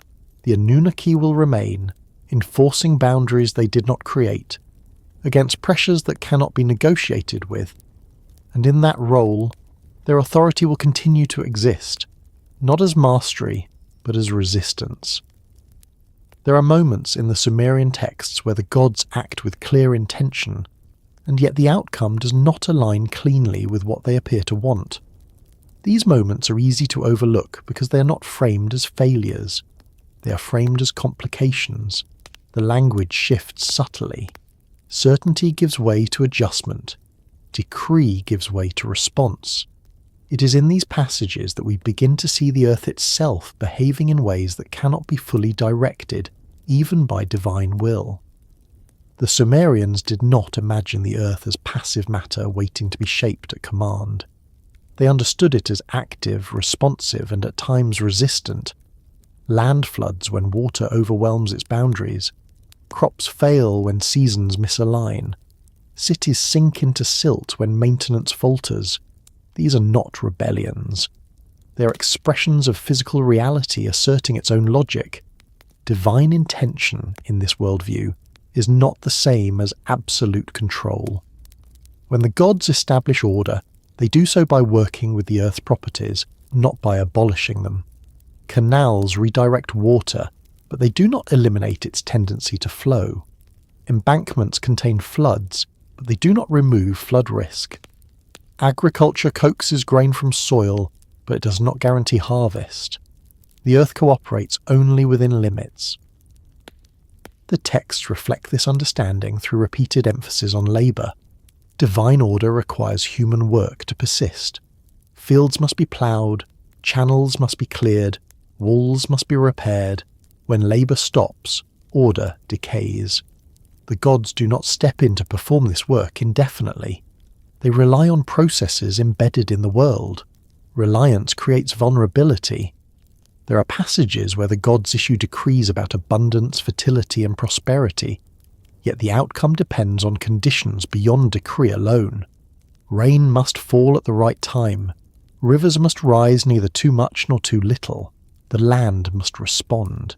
When it does not, famine follows. The gods are then forced to respond not by restating their intention, but by mitigating consequences. This gap between intention and outcome is crucial. It shows that the earth is not simply an extension of divine will.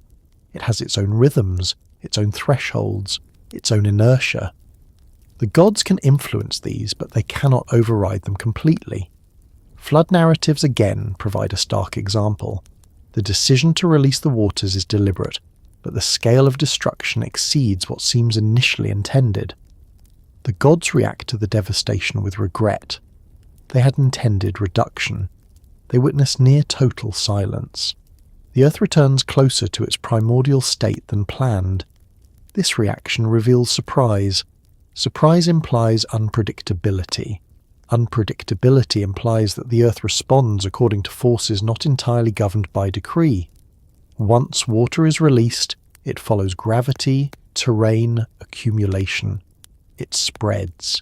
It erases distinctions indiscriminately. The gods do not stop it mid-course, they endure it. Afterward they negotiate new rules, they adjust, they accept that certain actions cannot be precisely calibrated. This acceptance marks a turning point. The world after the flood is not merely a continuation, it is a concession to limits. The earth has demonstrated that it cannot be pushed without consequences that ripple beyond intention. The Anunnaki, whose role is to maintain order after such events, inherit a more constrained environment. Their judgments become more rigid because flexibility has proven dangerous. Fate is fixed more tightly because open-ended potential invites instability. The Earth's resistance is not conscious. It does not oppose the gods. It simply behaves according to its nature.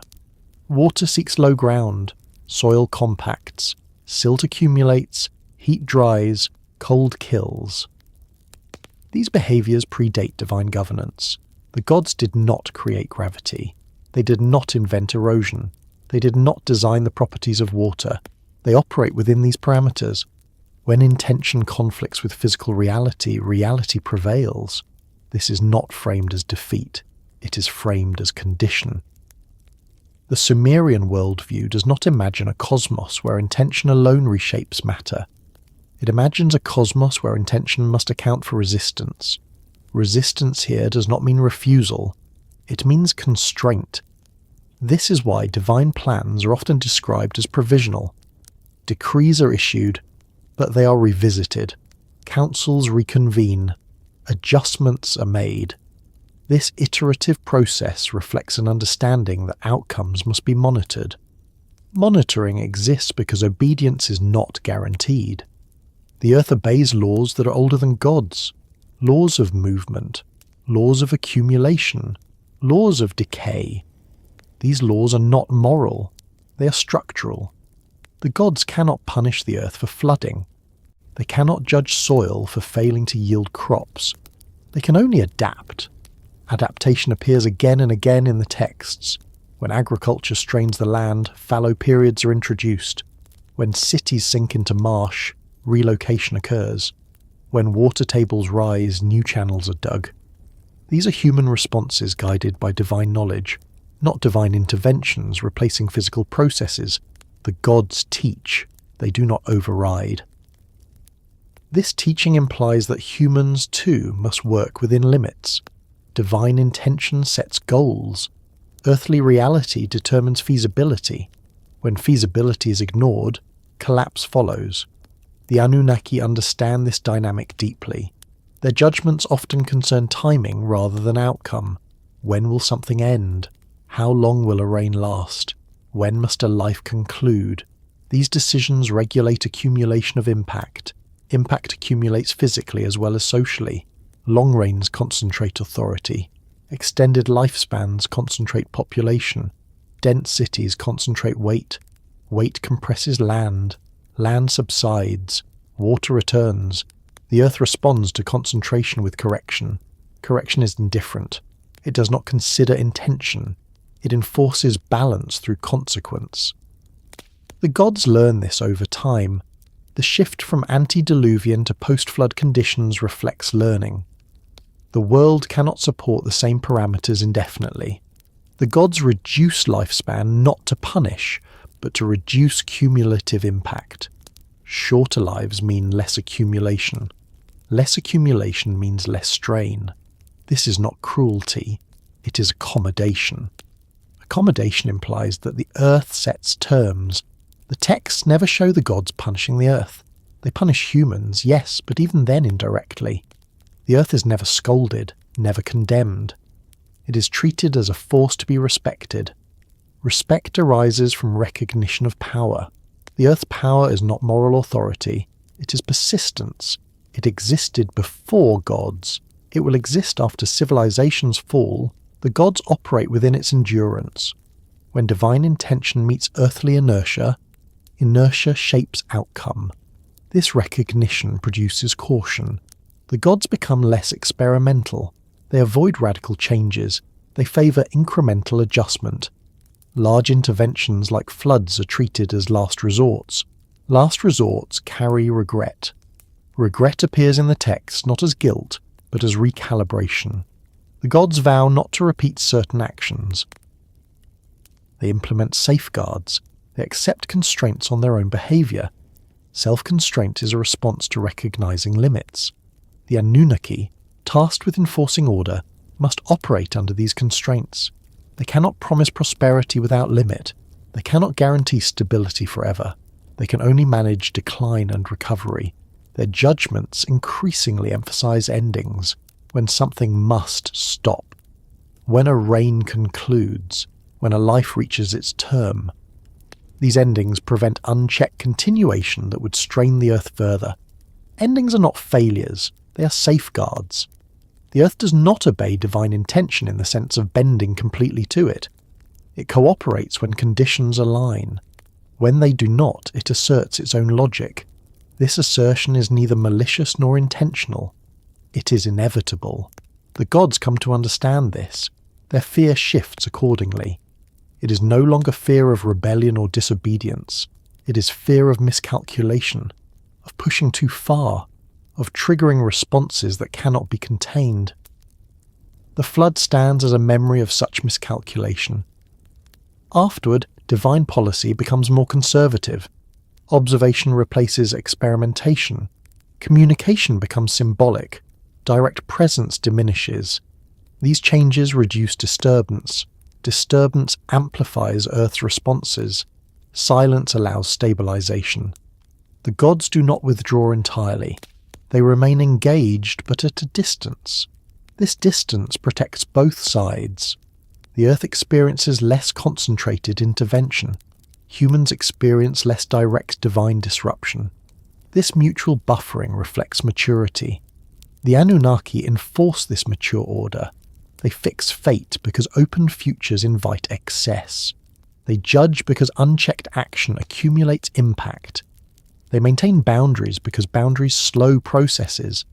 Their fear is not of the earth as an enemy. It is fear of forgetting what the earth has already shown, that it does not obey intention blindly, that it responds according to deeper rules, that once those rules are activated, even gods must endure the consequences. As the narrative continues, this understanding will shape everything. The gods will intervene less boldly. Silence will replace decree. Observation will replace command. The earth will remain active beneath it all, indifferent, persistent, and patient. And the Anunnaki will continue their work, not commanding the world to obey, but adjusting themselves to what obedience was never possible in the first place. The fear of returning to the primordial state runs quietly beneath nearly every Sumerian text, even when it is never named directly. It is not described as terror, not framed as panic, and never dramatized as a looming apocalypse. Instead, it functions as a background pressure, a shared understanding that order is temporary, fragile, and always at risk of slipping back into something older, quieter, and less defined. The primordial state is not portrayed as evil. That distinction matters. It is not a chaos that must be defeated, nor a darkness that threatens moral corruption.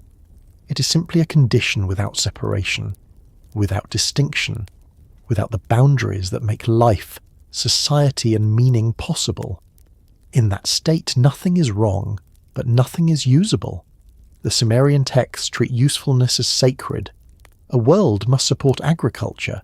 It must allow cities to stand. It must permit time to move forward in cycles that can be tracked.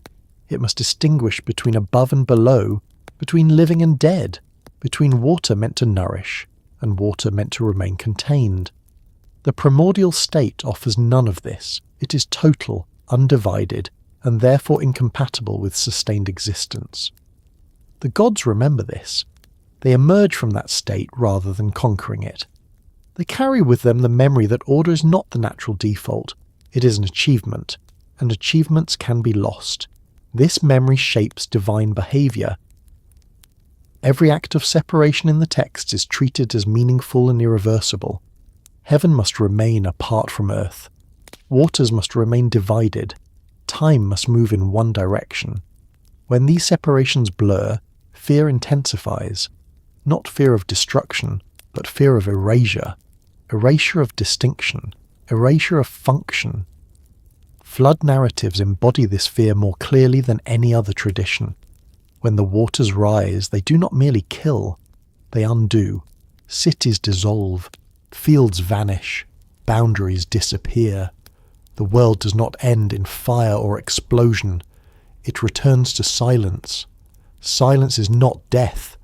It is pre-creation. The gods react strongly to this silence. After the flood, they cluster around offerings like flies.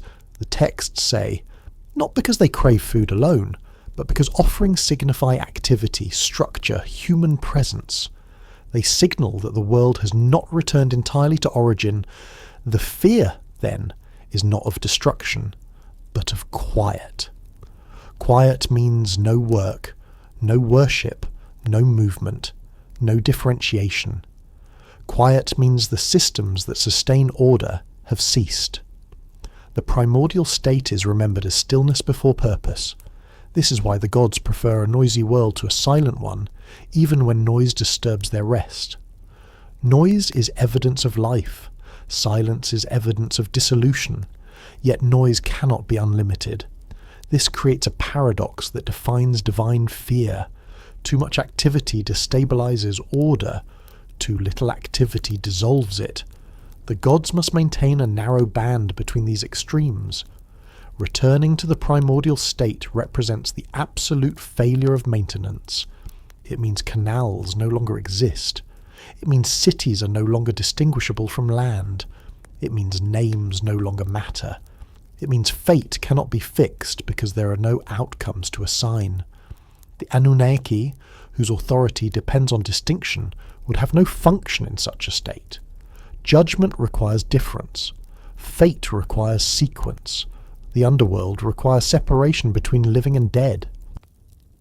Without these, the Anunnaki become irrelevant. This is a deeper fear than loss of power. It is loss of purpose. The primordial state does not need judges. It does not need administrators. It does not need maintainers. It simply exists. In such a state, divine roles dissolve along with human ones. This possibility is never stated explicitly, but it is implied through emphasis. The texts return again and again to maintenance, to boundary enforcement, to restoration after collapse. They do not imagine a final victory over chaos. They imagine perpetual prevention. Prevention implies anticipation. The gods act not only in response to present conditions, but in fear of regression. Each intervention is shaped by memory of what lies beneath. When embankments are built, they are built because water once covered everything. When canals are cleared, they are cleared because stagnation leads to flood. When mortality is enforced, it is enforced because unchecked life overwhelms structure. Life itself becomes dangerous when unbounded. This is why immortality is not celebrated. It is isolated. Those granted eternal life are removed from ordinary existence. They do not remain among humans. They are placed at the edges of the world, where they cannot disrupt balance. Eternity belongs closer to origin than to order. The gods accept mortality as a necessary concession. It shortens memory. It limits accumulation. It prevents societies from growing too heavy with history and population. Mortality keeps the world lighter. Lightness resists return to origin. The primordial state is heavy with potential. Everything exists there, but nothing moves forward. Order requires release. Release requires endings. The Anunnaki enforce endings. Their judgments often concern when something must stop. A reign ends. A life concludes. A dynasty falls. These endings are not moral judgments alone. They are structural necessities. The fear of origin returning is the fear of permanence without progression. Progress in the Sumerian sense is not innovation for its own sake. It is continuation within bounds. The world must move, but not too fast. It must grow, but not without limit. It must change, but not dissolve. The primordial state represents the extreme opposite. Total presence. Total potential. No direction. Direction is sacred. Time in the Sumerian worldview is directional. It moves from origin toward consequence. Events follow one another. Fate is assigned. Memory accumulates. This directionality is fragile. Floods disrupt it. Silence erases it. Excess threatens to loop it back on itself. The gods respond by fixing time more rigidly. Reigns are counted. Years are recorded. Calendars are established. Measurement replaces mythic vagueness. Measurement is a defense against return. The Anunnaki's association with fate ties directly into this. Fate fixes sequence. It ensures that one thing follows another. Without fate, events blur. Without fate, outcomes remain open indefinitely. Open outcomes invite regression. The primordial state is timeless. Timelessness is dangerous because it absorbs everything. This is why the texts emphasize cycles rather than stasis. Seasons turn, floods come and go. Life begins and ends. Cycles allow repetition without collapse.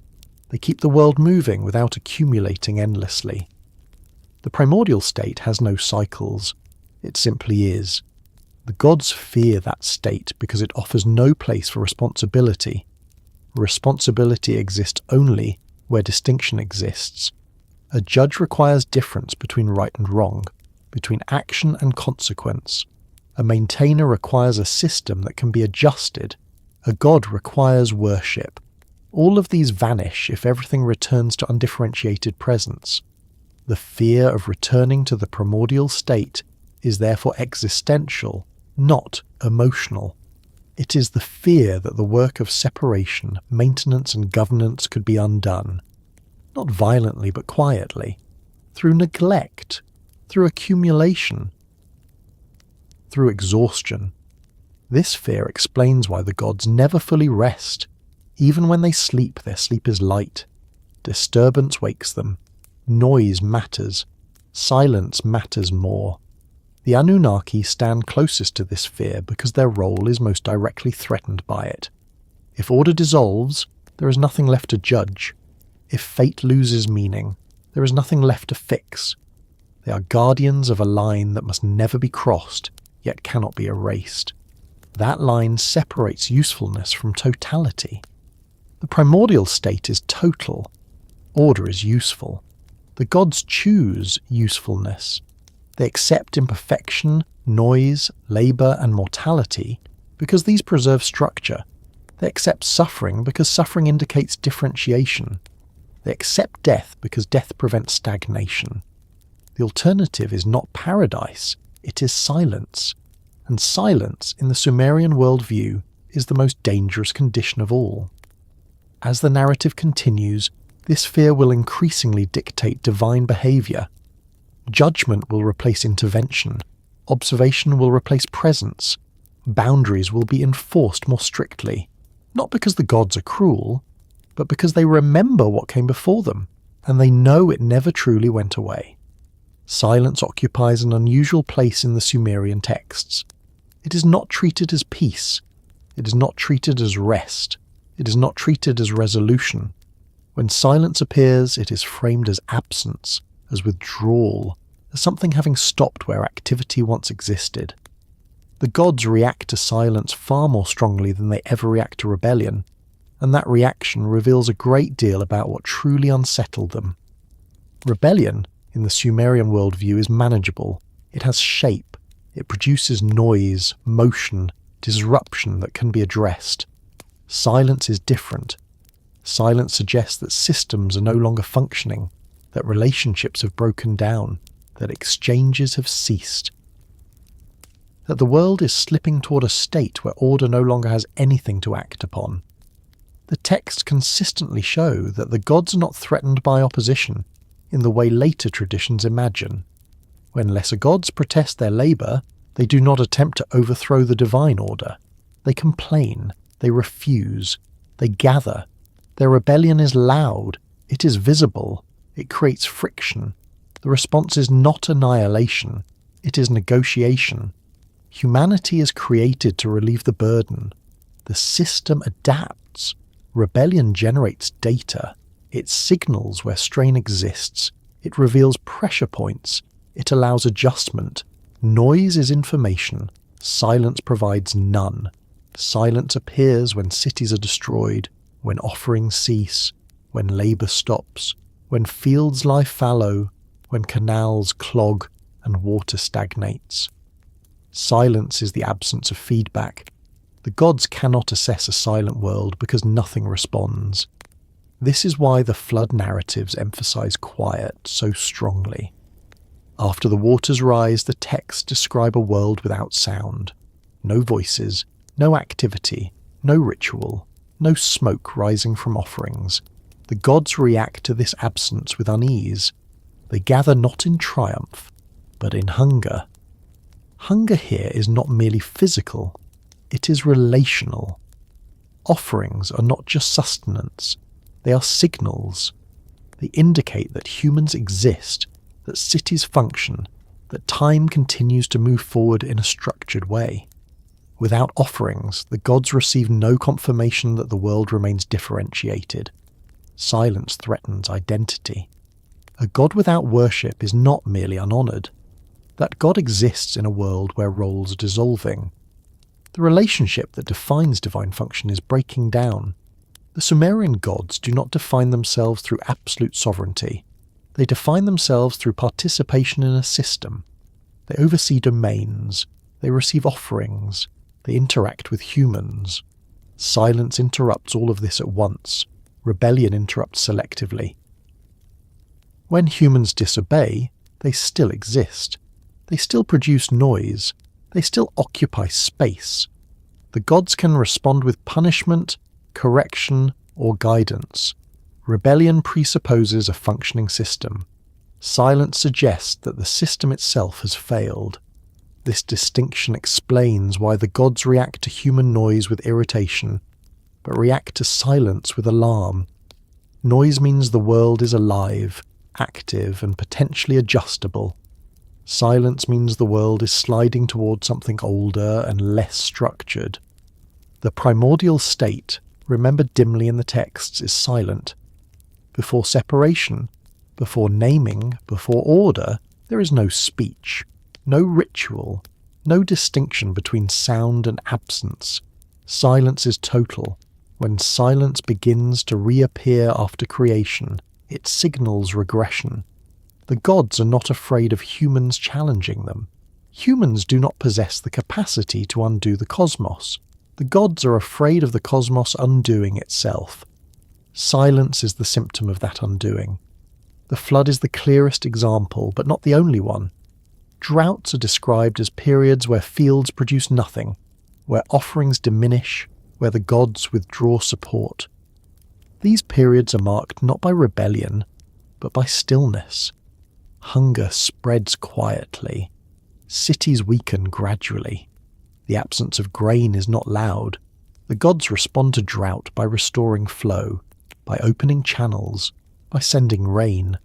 These actions are attempts to reintroduce movement. Movement counters silence. The underworld is another space where silence dominates. It is described as a place of stillness, dust, and inactivity. Souls do not speak freely. They do not labour. They do not produce offerings. The Anunnaki preside there because it is a space that must be contained. Silence cannot be allowed to spread upward.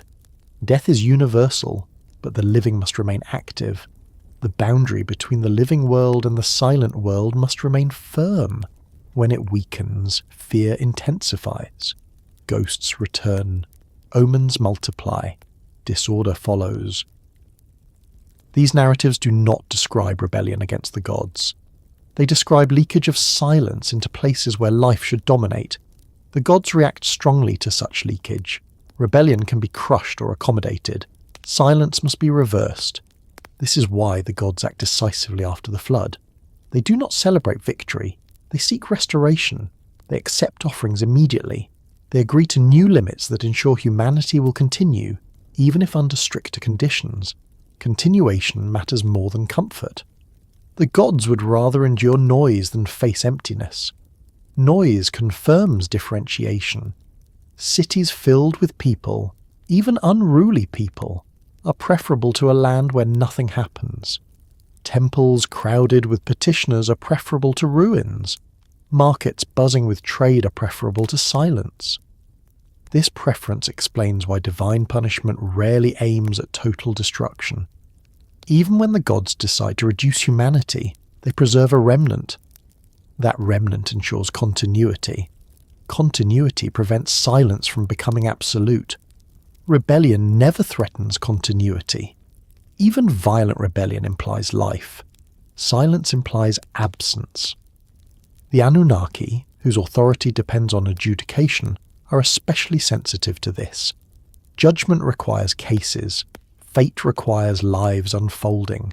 Without activity, there is nothing to judge. Silence erases purpose.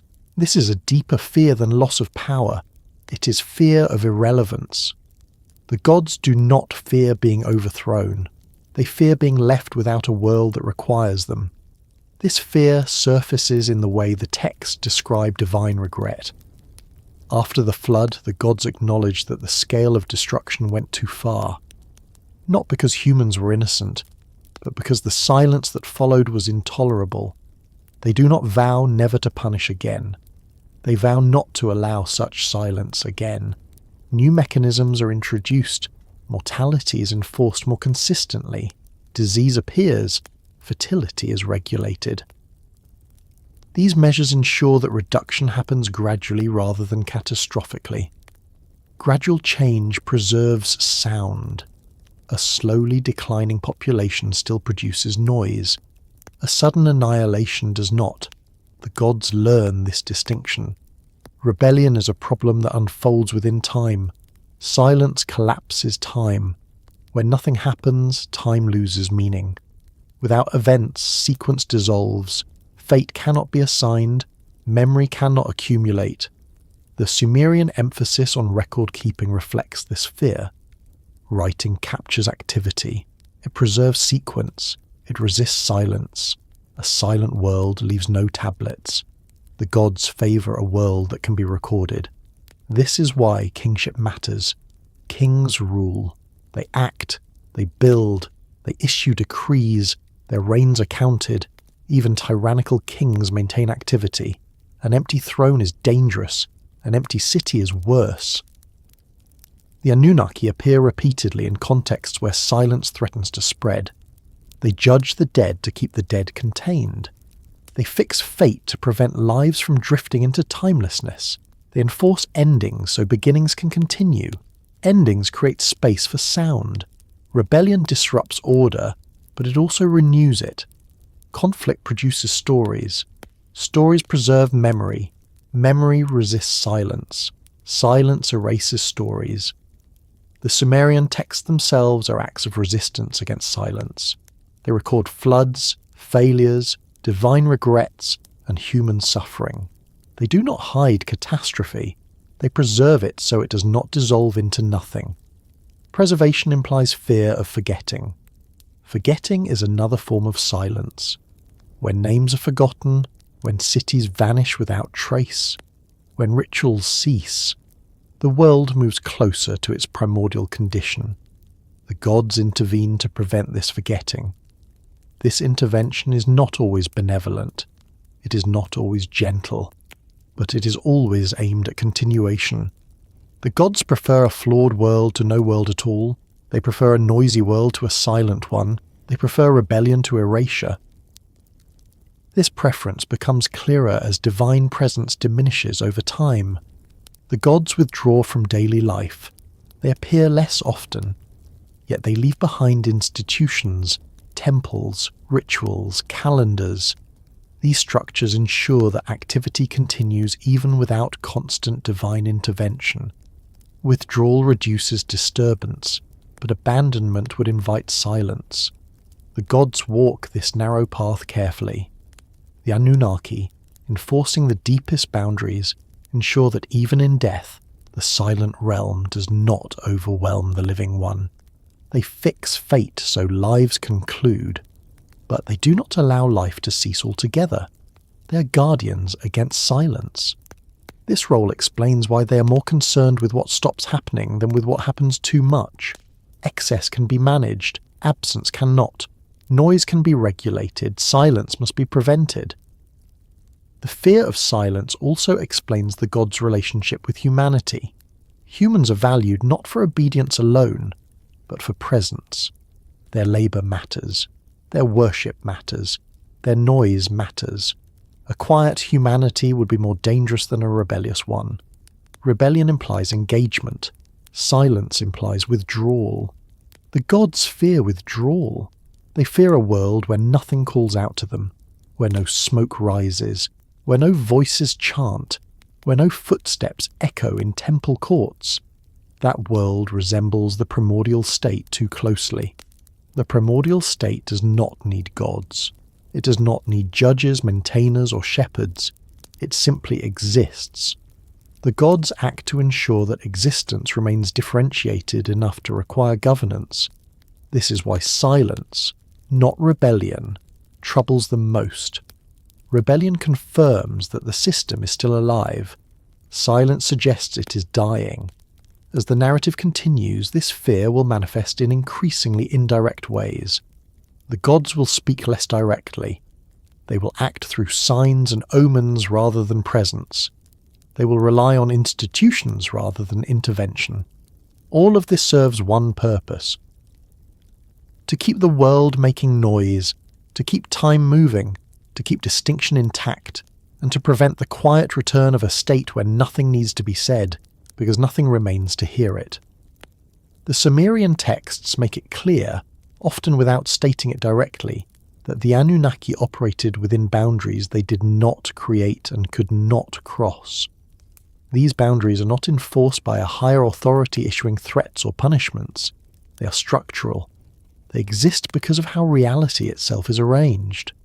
The Anunnaki do not challenge them, not because they fear reprisal, but because crossing them would undo the very conditions that allow their authority to exist. One of the most fundamental of these boundaries is the separation between states of being. Heaven remains above. Earth remains below.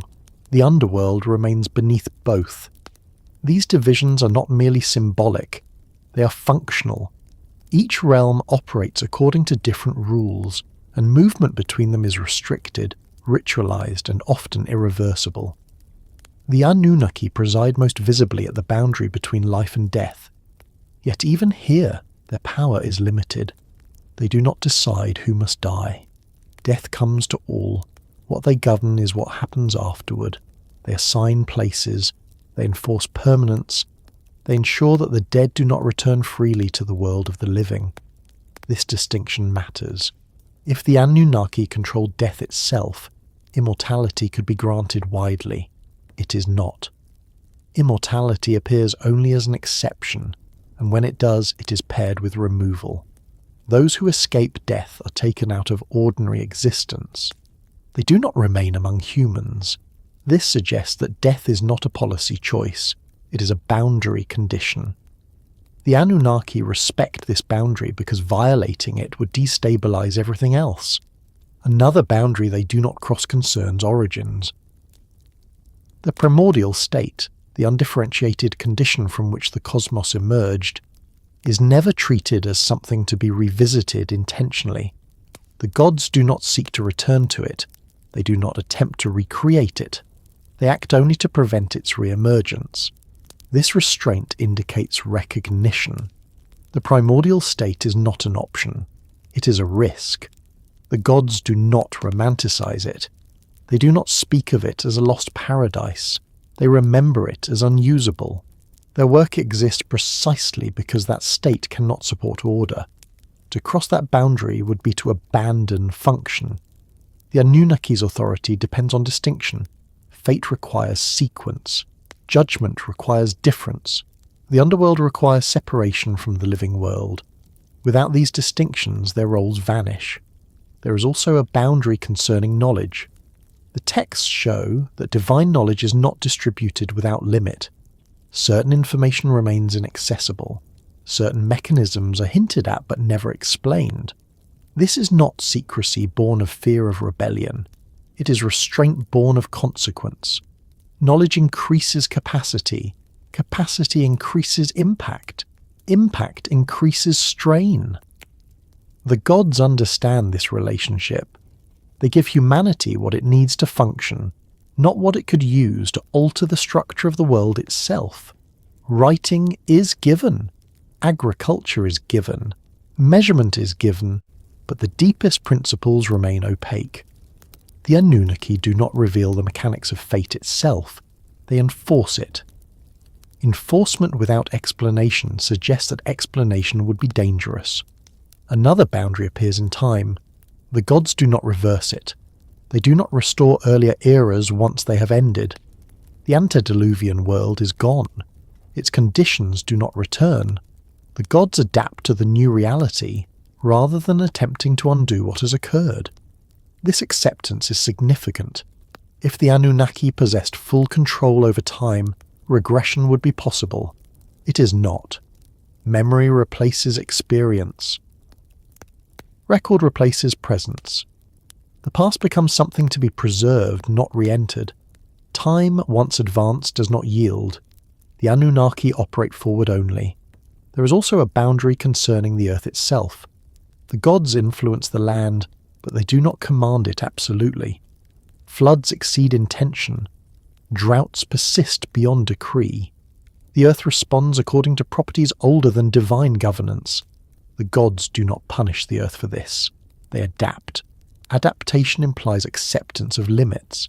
The Anunnaki, tasked with maintaining order after such events, must work within narrowed margins. They impose stricter boundaries on life because the earth has demonstrated that it cannot absorb unlimited impact. They do not attempt to change the earth's nature. Another boundary lies in divine consensus.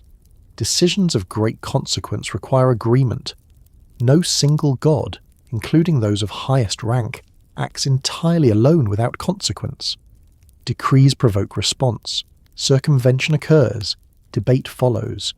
This suggests that authority itself is bounded by structure. The Anunnaki enforce decisions, but they do not always originate them. Their judgments formalize outcomes that emerge from collective process. This limits unilateral action. Limits prevent catastrophe. There is also a boundary regarding presence. Over time, the gods withdraw from direct interaction. This withdrawal is not defeat. It is strategy. Presence amplifies disturbance. Distance reduces it. The gods accept distance as necessary. The Anunnaki do not cross back into full presence once withdrawal begins. Communication becomes indirect. Signs replace appearances. Omens replace speech. This shift marks a boundary that cannot be reversed without consequence. Direct presence belongs to an earlier, more fluid world. The later world cannot sustain it. Finally, there is a boundary concerning silence. The gods act to prevent silence, but they do not erase it entirely.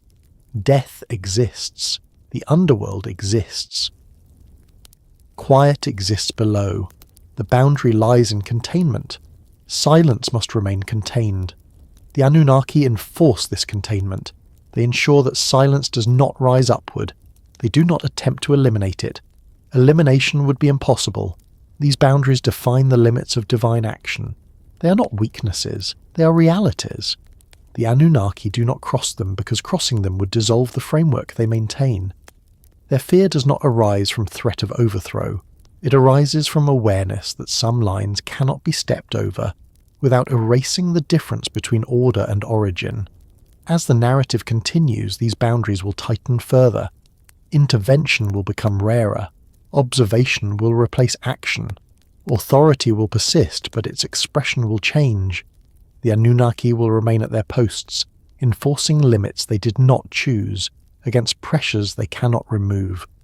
Not because they are powerless, but because power, beyond a certain point, ceases to be usable, and they know exactly where that point lies.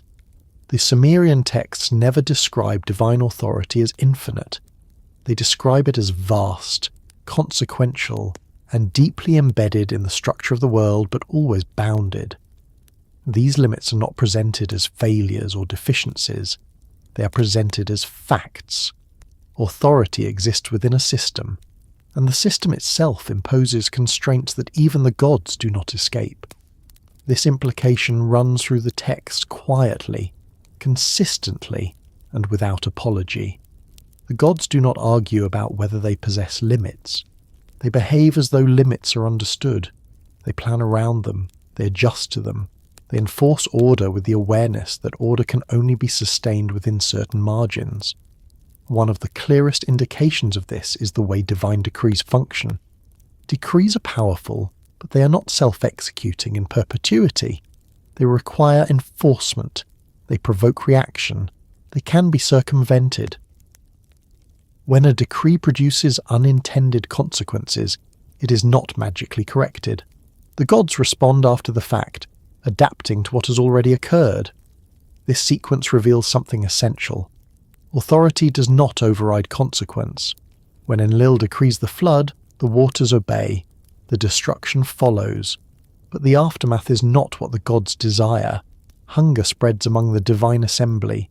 Silence becomes intolerable. The decree is not undone. The consequences must be lived with. New policies are negotiated to prevent repetition. This pattern appears again and again. Action precedes understanding. Correction follows impact. If divine authority were unlimited, understanding would precede action. Outcomes would be fully known. Regret would be unnecessary. The presence of regret in the texts is not emotional weakness.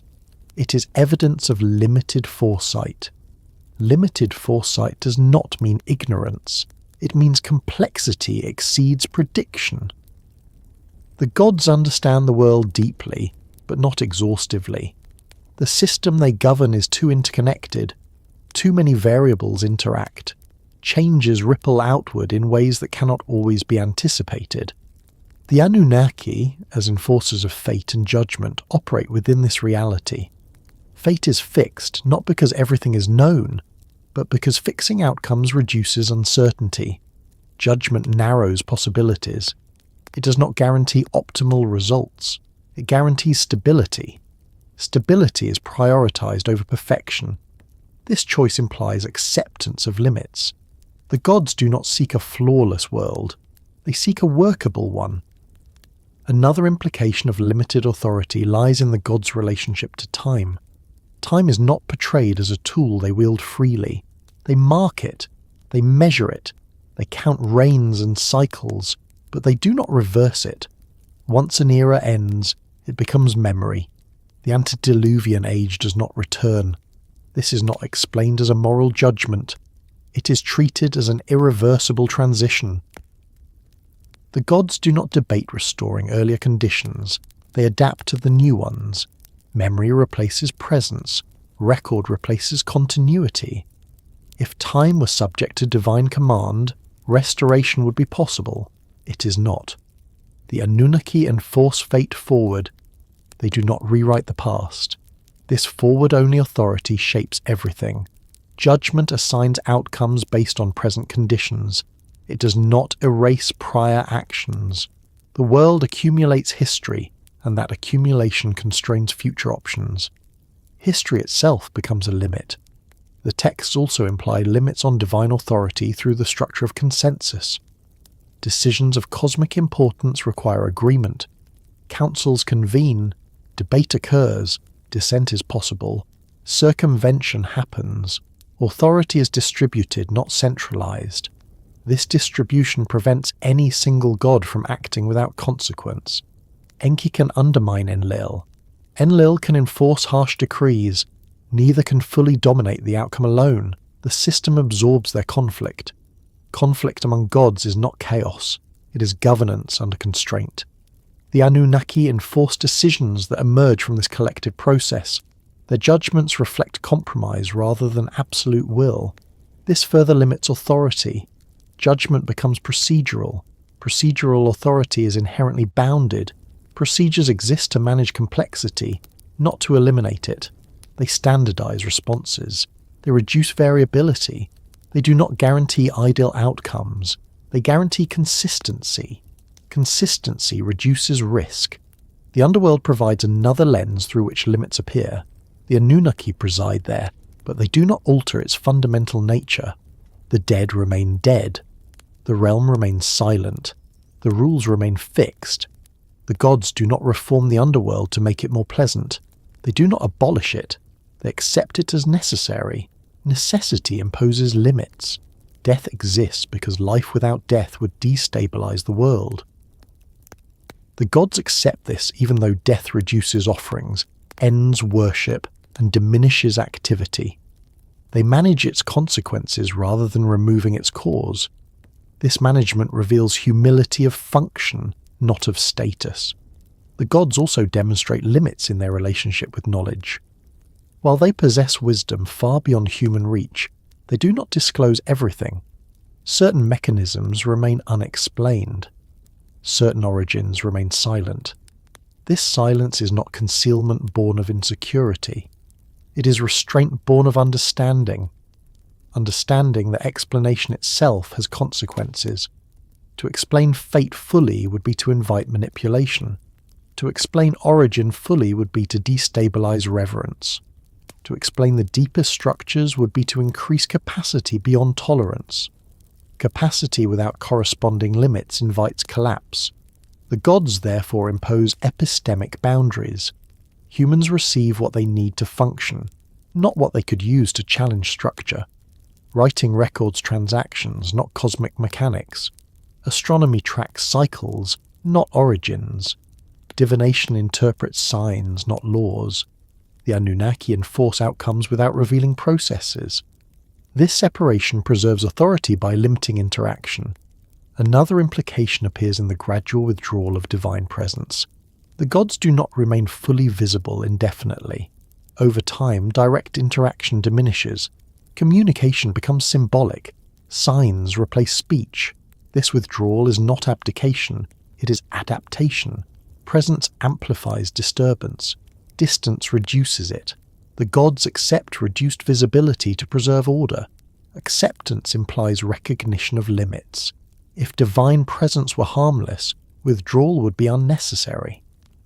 The fact that presence must be moderated suggests that even gods generate impact that the world cannot absorb indefinitely. The Anunnaki enforce this new mode of interaction. Judgment occurs without appearance. Fate is fixed without explanation. Authority persists without proximity. This impersonalization of authority reflects maturity under constraint. There are also limits implied in the gods' inability to prevent recurrence. Floods happen more than once. Cities rise and fall. Droughts return. Disease persists. The gods respond, but they do not end recurrence. Recurrence suggests that instability is structural. Structural problems cannot be solved once and for all. They must be managed repeatedly. The gods accept this reality. They do not promise an end to suffering, they promise continuity. Continuity within limits.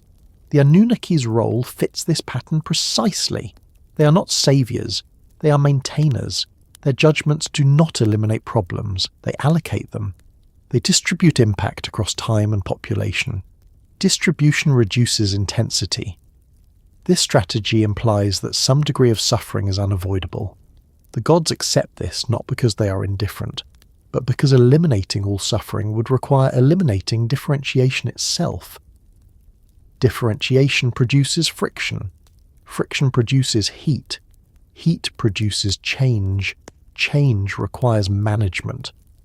Authority that attempts to eliminate friction entirely would freeze the system or dissolve it. The gods avoid both extremes. Their limits are also visible in their dependence on ritual. Offerings matter. Festivals matter. Calendars matter. These human activities sustain divine order. Dependence on ritual implies mutuality. A god who requires nothing from humans would not fear silence. The gods do fear silence because silence breaks exchange. Exchange defines authority.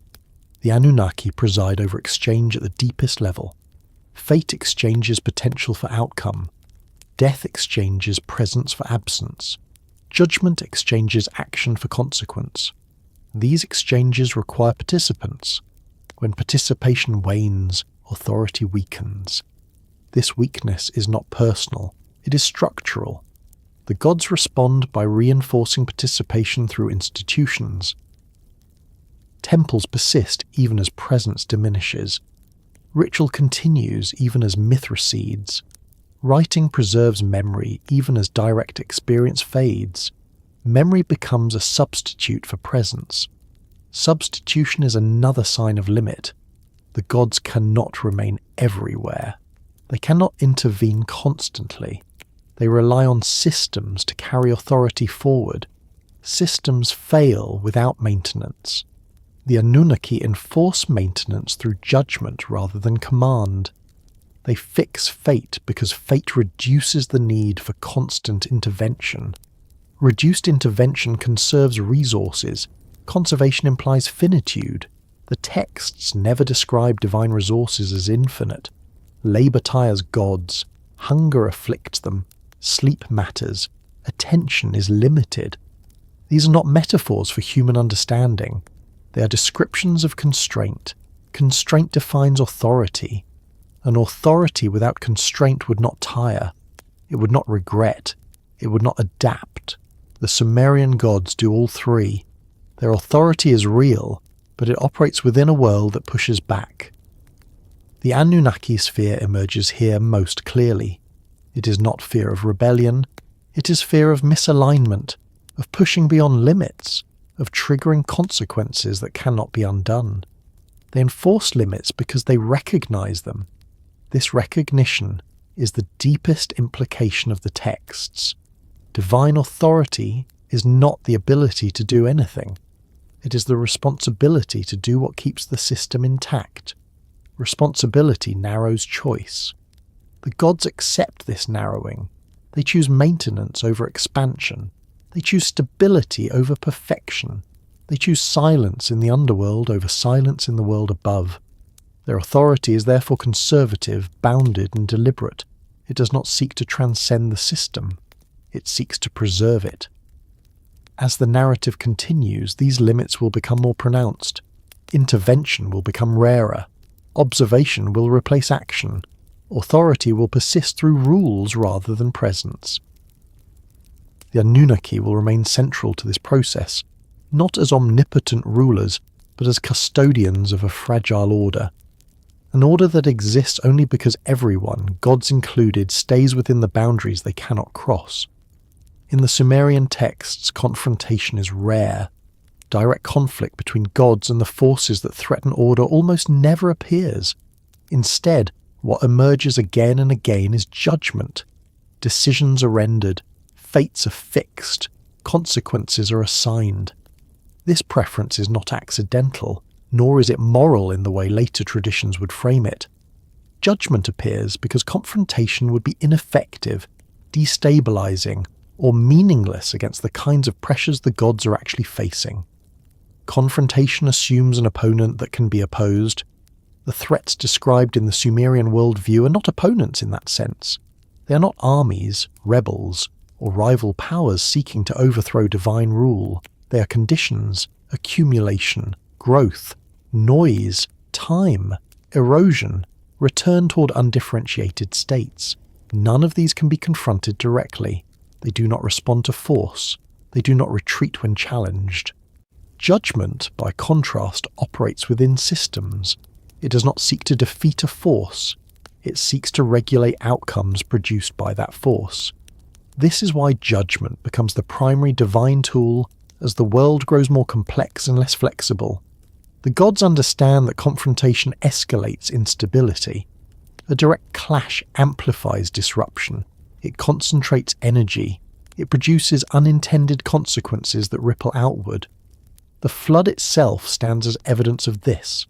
It is the closest thing to confrontation in the texts, and it is immediately followed by regret, recalibration, and new limits designed to prevent repetition. The flood teaches the gods that overwhelming force solves nothing permanently. Afterward, they do not attempt another total purge. They shift strategy. They introduce mortality as a constant rather than a catastrophic event. They regulate fertility instead of erasing populations. They accept ongoing correction over singular resolution. This shift marks the ascendancy of judgment. Judgment works quietly. It fixes boundaries without spectacle. It distributes impact across time rather than concentrating it in one moment. It allows the system to continue functioning even as it absorbs strain. The Anunnaki embody this approach. Their authority is most visible not in moments of action, but in moments of conclusion. When a life ends, when a rain stops, when a fate is sealed. These moments are decisive, but not explosive. They close trajectories rather than colliding with them. Closure is safer than confrontation. To confront growth would be to fight life itself. To confront time would be meaningless. To confront the earth's properties would be futile. Judgment sidesteps these impossibilities. It does not challenge the force, it manages its consequences. This logic is consistent across the texts. When humanity grows too numerous, the gods do not wage war against humans. They adjust lifespans. They introduce disease. They limit fertility. These measures reduce population gradually. They avoid dramatic rupture. When cities become too dense, kings fall. Dynasties end. Political order resets without annihilating the population. Judgment redistributes power rather than destroying society. When divine labour becomes too heavy, humanity is created. The gods do not confront exhaustion. They reallocate work. Judgment reallocates. Confrontation exhausts resources. Judgment conserves them. The Sumerian worldview places high value on conservation. Grain is stored, water is channeled, labour is accounted for, time is measured. The divine realm mirrors this economy. Energy must be managed. Attention must be conserved. Judgment is economical. It resolves situations with minimal expenditure of force. It enforces limits without constant intervention. Once fate is fixed, it unfolds on its own. This is why fate is so central. Fate transforms ongoing problems into bounded narratives. A life will last this long. A reign will end here. A city will rise and fall within this span. By fixing endpoints, judgment prevents indefinite accumulation. Indefinite accumulation is dangerous. Accumulation increases pressure until collapse occurs. Judgment releases pressure in controlled increments. This approach also explains why the gods tolerate suffering. Suffering is not celebrated. It is not sought for its own sake, but it is accepted as a byproduct of regulation. Limitation hurts, endings hurt, mortality hurts, yet these pains prevent greater catastrophe. Confrontation would produce suffering on a scale that threatens continuity. The Anunnaki choose judgment because judgment preserves continuity. There is also an epistemic reason for this preference. The gods do not possess complete knowledge of outcomes. They understand systems, but they cannot predict every consequence. Confrontation amplifies uncertainty. Judgment narrows it. By fixing fate, the gods reduce the range of possible outcomes. They make the future more predictable, even if not ideal. Predictability matters in an unstable world. Unpredictable systems cannot be governed effectively. They require constant response. Constant response drains resources. Judgment reduces the need for reaction by establishing fixed parameters. This is why divine law appears as much as divine action. Laws outlast events. They continue to operate without supervision. They encode judgment into the structure of reality. The Anunnaki enforce law because law carries authority forward without confrontation. Another reason confrontation is avoided lies in the nature of what would be confronted. The primordial state cannot be fought. Silence cannot be attacked. Time cannot be battled. The earth cannot be punished. Judgment works where confrontation fails because judgment addresses agents within the system, not the system itself. Humans can be judged. Kings can be judged. Cities can be judged. Gods can even be judged in some narratives. These judgments shape behaviour without requiring confrontation with impersonal forces. This distinction keeps divine action targeted. Targeted action minimises collateral damage. The flood demonstrated the cost of untargeted action. It affected everything indiscriminately. Fields, temples, cities, humans, animals. The gods experience the consequences as hunger and silence. Afterward, they prefer interventions that discriminate. Judgment discriminates. It distinguishes between cases. It applies rules selectively. It allows for exceptions. Enki's interventions are tolerated because they preserve balance even when they circumvent decrees. This tolerance reveals that the system values outcome over authority. Confrontation prioritizes authority. Judgment prioritizes outcome. The Anunnaki operate in a system that prioritizes outcome. Their role is not to assert dominance but to ensure continuation. This explains why there are no great cosmic battles in the Sumerian material comparable to later mythologies. The absence is not accidental. It reflects a world view where battles are inefficient tools. Battles create noise, destruction, and instability. They produce heroes and villains. They resolve conflict temporarily while sowing seeds for future disruption. Judgment avoids these effects. Judgment is impersonal. It does not require hatred. It does not require victory. It requires procedure. Procedure stabilizes. The underworld exemplifies this perfectly. There is no war against death. There is no rebellion against the underworld. The Anunnaki do not confront death as an enemy. They organize it. They regulate entry. They enforce permanence. Death is accepted as a given. Judgment gives death structure. Without judgment, death would be chaotic. Ghosts would wander, boundaries would blur, silence would leak upward. Judgment prevents this. The Anunnaki's authority in the underworld is procedural rather than confrontational. They do not fight the dead. They assign them. Assignment is quiet. Quiet authority is more durable than loud power. This durability matters because the threats the gods face are not temporary. Growth continues. Time advances. Entropy accumulates. These processes do not end. Confrontation would have to be repeated endlessly.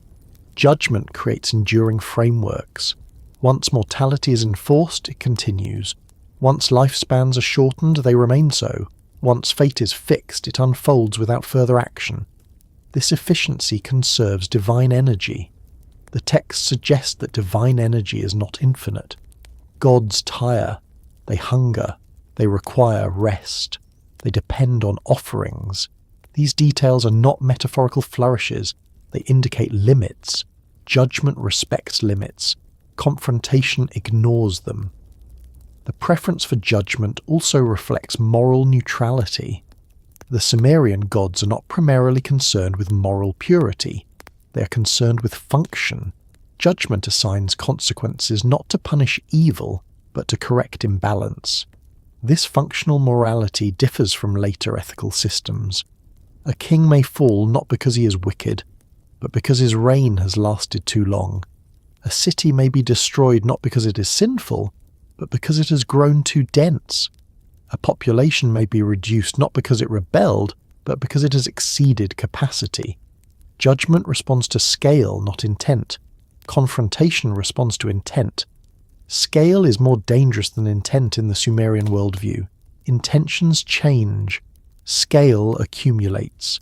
The Anunnaki judge scale. They decide when something has become too large, too long, too heavy. Their judgments end trajectories before they become catastrophic. This is why judgment often feels cold. It is not personal. It does not consider individual suffering as decisive. It considers system health. System health requires sacrifice. The gods accept this. Their fear is not of being challenged. It is of systems breaking beyond repair. Confrontation risks breaking systems. Judgment preserves them. As the world matures, this preference becomes more pronounced. The gods withdraw from direct action. They rely increasingly on laws, fates, and institutions. Authority becomes abstract. Abstract authority is harder to resist and easier to maintain. The Anunnaki embody this abstraction. They do not appear frequently. They do not speak often. Yet their decisions shape everything. Silence accompanies judgment. Judgment does not need to announce itself loudly. Its effects are felt over time. This slow unfolding contrasts sharply with confrontation, which demands spectacle. The Sumerian worldview distrusts spectacle. Spectacle distracts from maintenance. The gods prefer routines, cycles, procedures. They prefer worlds that can be counted, measured, and recorded. Judgment fits this preference. Confrontation disrupts it. The flood is remembered precisely because it was exceptional. It stands out as something the gods would rather not repeat. Everything that follows is designed to make such an event unnecessary.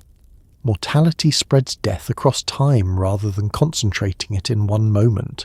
Disease distributes reduction gradually. Fate limits extremes. These mechanisms replace confrontation with regulation. The Anunnaki enforce these mechanisms because enforcement sustains them. They do not seek to dominate the forces that threaten order. They seek to live alongside them, managing their effects. This approach acknowledges reality. Reality cannot be overpowered. It can be navigated. Judgment is navigation. The gods choose navigation over collision. This choice reveals their deepest fear, not of enemies, but of consequences they cannot contain once unleashed.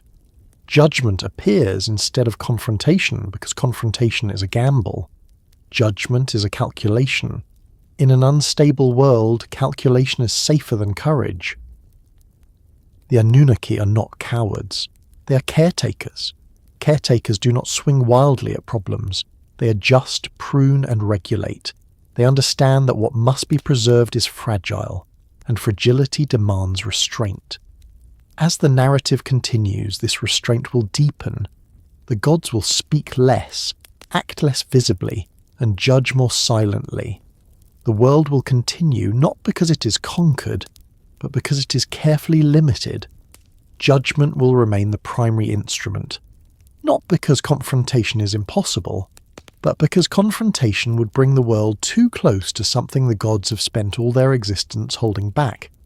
The underworld occupies a central position in the Sumerian imagination, not as a place of moral reckoning or eternal punishment, but as a stabilizing structure designed to contain what could not be allowed to circulate freely.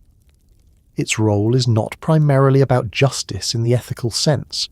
It is about management, containment, limitation. In this way, the underworld functions as one of the most important mechanisms through which fear is controlled rather than confronted. Fear, in the Sumerian worldview, is rarely directed at individuals. It is directed at accumulation, at overflow, at conditions that spread unchecked. Death, when left unmanaged, would not solve these problems. It would create new ones. Ghosts would wander, boundaries would weaken, silence would rise into the living world. The underworld exists to prevent that. The Anunnaki preside there because the underworld is not self-regulating. Death itself is inevitable. What follows death is not. Without structure, the dead would remain present. Memory would blur into immediacy. The past would intrude endlessly upon the present. This intrusion would destabilize time. Time must move forward. The underworld enforces this movement by removing the dead from circulation. It assigns them a place where activity ceases, where interaction is limited, where voices are muted. This is not cruelty, it is separation. The dead must remain dead for the living world to function. Fear arises when separation fails. The Sumerian texts are clear that when the boundary between living and dead weakens, disorder follows. Ghosts appear, omens multiply, illness spreads, dreams become heavy. These events are not framed as punishments. They are symptoms of containment failure. The underworld exists to prevent such failure from becoming permanent. It is not designed to rehabilitate. It is designed to hold. Holding requires rules. Every soul goes to the same place. Kings, labourers, priests, children. This uniformity is deliberate. Selective death would imply judgment of worth. Universal death implies structural necessity. The underworld is not a court of appeal, it is a final boundary. The Anunnaki's authority here is procedural. They do not argue cases, they assign destinations, they enforce permanence. Once entered, return is not permitted under normal conditions. Exceptions exist, but they are temporary and controlled. Temporary exceptions prove the rule. If return were easy, death would lose meaning. Meaninglessness would invite confusion. Confusion would destabilize order. The underworld prevents this. It absorbs fear by absorbing excess. Fear of overpopulation. Fear of endless accumulation. Fear of voices that never fall silent. Fear of memory becoming unbearable. All of these are mitigated by death's finality. Finality calms systems, Without finality, nothing concludes. Without conclusion, nothing renews. The Anunnaki understand this deeply. Their presence in the underworld is not punitive. It is administrative. They ensure that the boundary holds. This role becomes more important as the world grows more complex. In earlier eras, divine presence is closer, lifespans are longer, interaction between realms is more fluid. As time passes, these conditions tighten, lifespans shorten, boundaries harden, the underworld becomes more firmly defined. This tightening reflects increased fear, not fear of humanity, but fear of leakage, of overflow, of a world where too much remains present at once. The underworld ensures that presence has limits. It creates absence deliberately. Absence is necessary. A world without absence would be unbearable. Every voice would remain. Every action would echo forever. Time would thicken until movement became impossible. The primordial state threatens such thickness. The underworld counters it by enforcing loss. Loss makes space. The Sumerian texts do not shy away from describing the underworld as bleak. Dust, silence, stillness. These qualities are not accidental. They are functional. The underworld must be unattractive. If it were appealing, boundaries would blur. Desire would pull the living downward. The Anunnaki ensure that this does not happen. Fear is contained by making death final and uninviting. This containment allows the living world to remain active. Cities can grow because death removes pressure. New generations can arise because old ones depart. Memory becomes selective because not everything persists. Selective memory preserves coherence. The gods themselves benefit from this arrangement. They receive offerings from the living, not from the dead. Ritual continues because death clears space for continuity. Silence is contained below so that sound can continue above.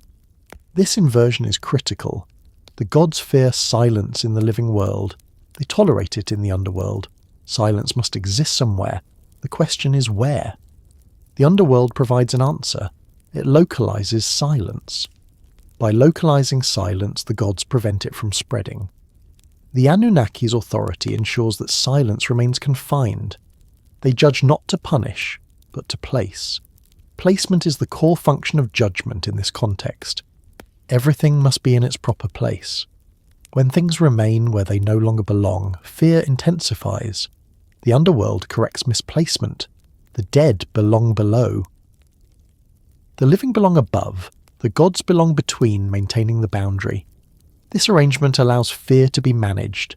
Fear of death becomes fear of transition rather than fear of chaos. Fear of loss becomes structured grief rather than endless haunting. The texts acknowledge grief. They do not deny it, but they also show that grief must end. Mourning rituals have duration. Afterward, life resumes. Endings matter. The underworld enforces endings absolutely. This absoluteness is what makes it effective. If endings could be reversed casually, they would lose power. Power here is not dominance, it is reliability. The underworld is reliable. This reliability stabilizes everything else. The Anunnaki are feared not because they torment the dead, but because they ensure that death is final. Finality is unsettling, but it is also necessary. Fear is reduced when outcomes are known. The underworld provides certainty in one domain. Everyone will go there, no one will return permanently. This certainty allows the living to focus on life. Uncertainty breeds fear. Certainty contains it. The Sumerian gods accept that fear cannot be eliminated, it can only be directed. The underworld directs fear downward. Rather than allowing fear to permeate every aspect of existence, it is concentrated in one place. People fear death, but they do not fear that death will fail to happen. They do not fear endless limbo. This focused fear is manageable. The Anunnaki maintain this focus. As divine presence withdraws from the living world, the underworld's importance increases. The The gods appear less often above, but their authority below remains absolute. This asymmetry is intentional.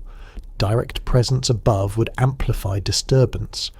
Absolute authority below stabilizes boundaries. The gods reduce intervention where it causes noise, and increase enforcement where silence must be contained. The underworld becomes a cornerstone of divine strategy. It allows the gods to step back without risking collapse. Even without constant oversight, the dead remain contained. Time continues to move forward. The Anunnaki's judgments echo upward. Knowing that death is final shapes how people live. It limits ambition. It tempers accumulation. It encourages succession. It prevents stagnation. The underworld thus regulates life indirectly. This indirect regulation is more effective than confrontation. The gods do not need to constantly intervene in human affairs if death already limits excess. Fear of mortality accomplishes what punishment alone could not. Fear becomes internalized. Internalized fear is stable. The Sumerian worldview does not condemn this. It accepts it as part of order. Fear is not a flaw, it is a tool. The underworld is the container for that tool. Without it, fear would leak into every domain, becoming unmanageable. With it, fear has a place. The Anunnaki ensure that place remains secure. They do not cross boundaries lightly. They do not open the gates. They do not allow traffic to flow freely between realms. Their restraint is deliberate. They understand that once containment fails, restoration becomes difficult. The flood showed this. The underworld prevents smaller failures from escalating into total regression. It absorbs what cannot be fixed. Absorption is not destruction. It is removal from circulation. This is why the underworld is indispensable. The gods fear returning to the primordial state not because it is hostile, but because it dissolves structure. The underworld preserves structure by ensuring that dissolution happens in controlled ways.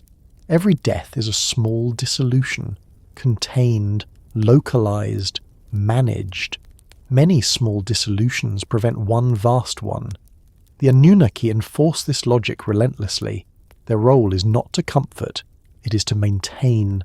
The underworld is not meant to be understood fully, it is meant to function. Fear is not meant to be eliminated, it is meant to be contained.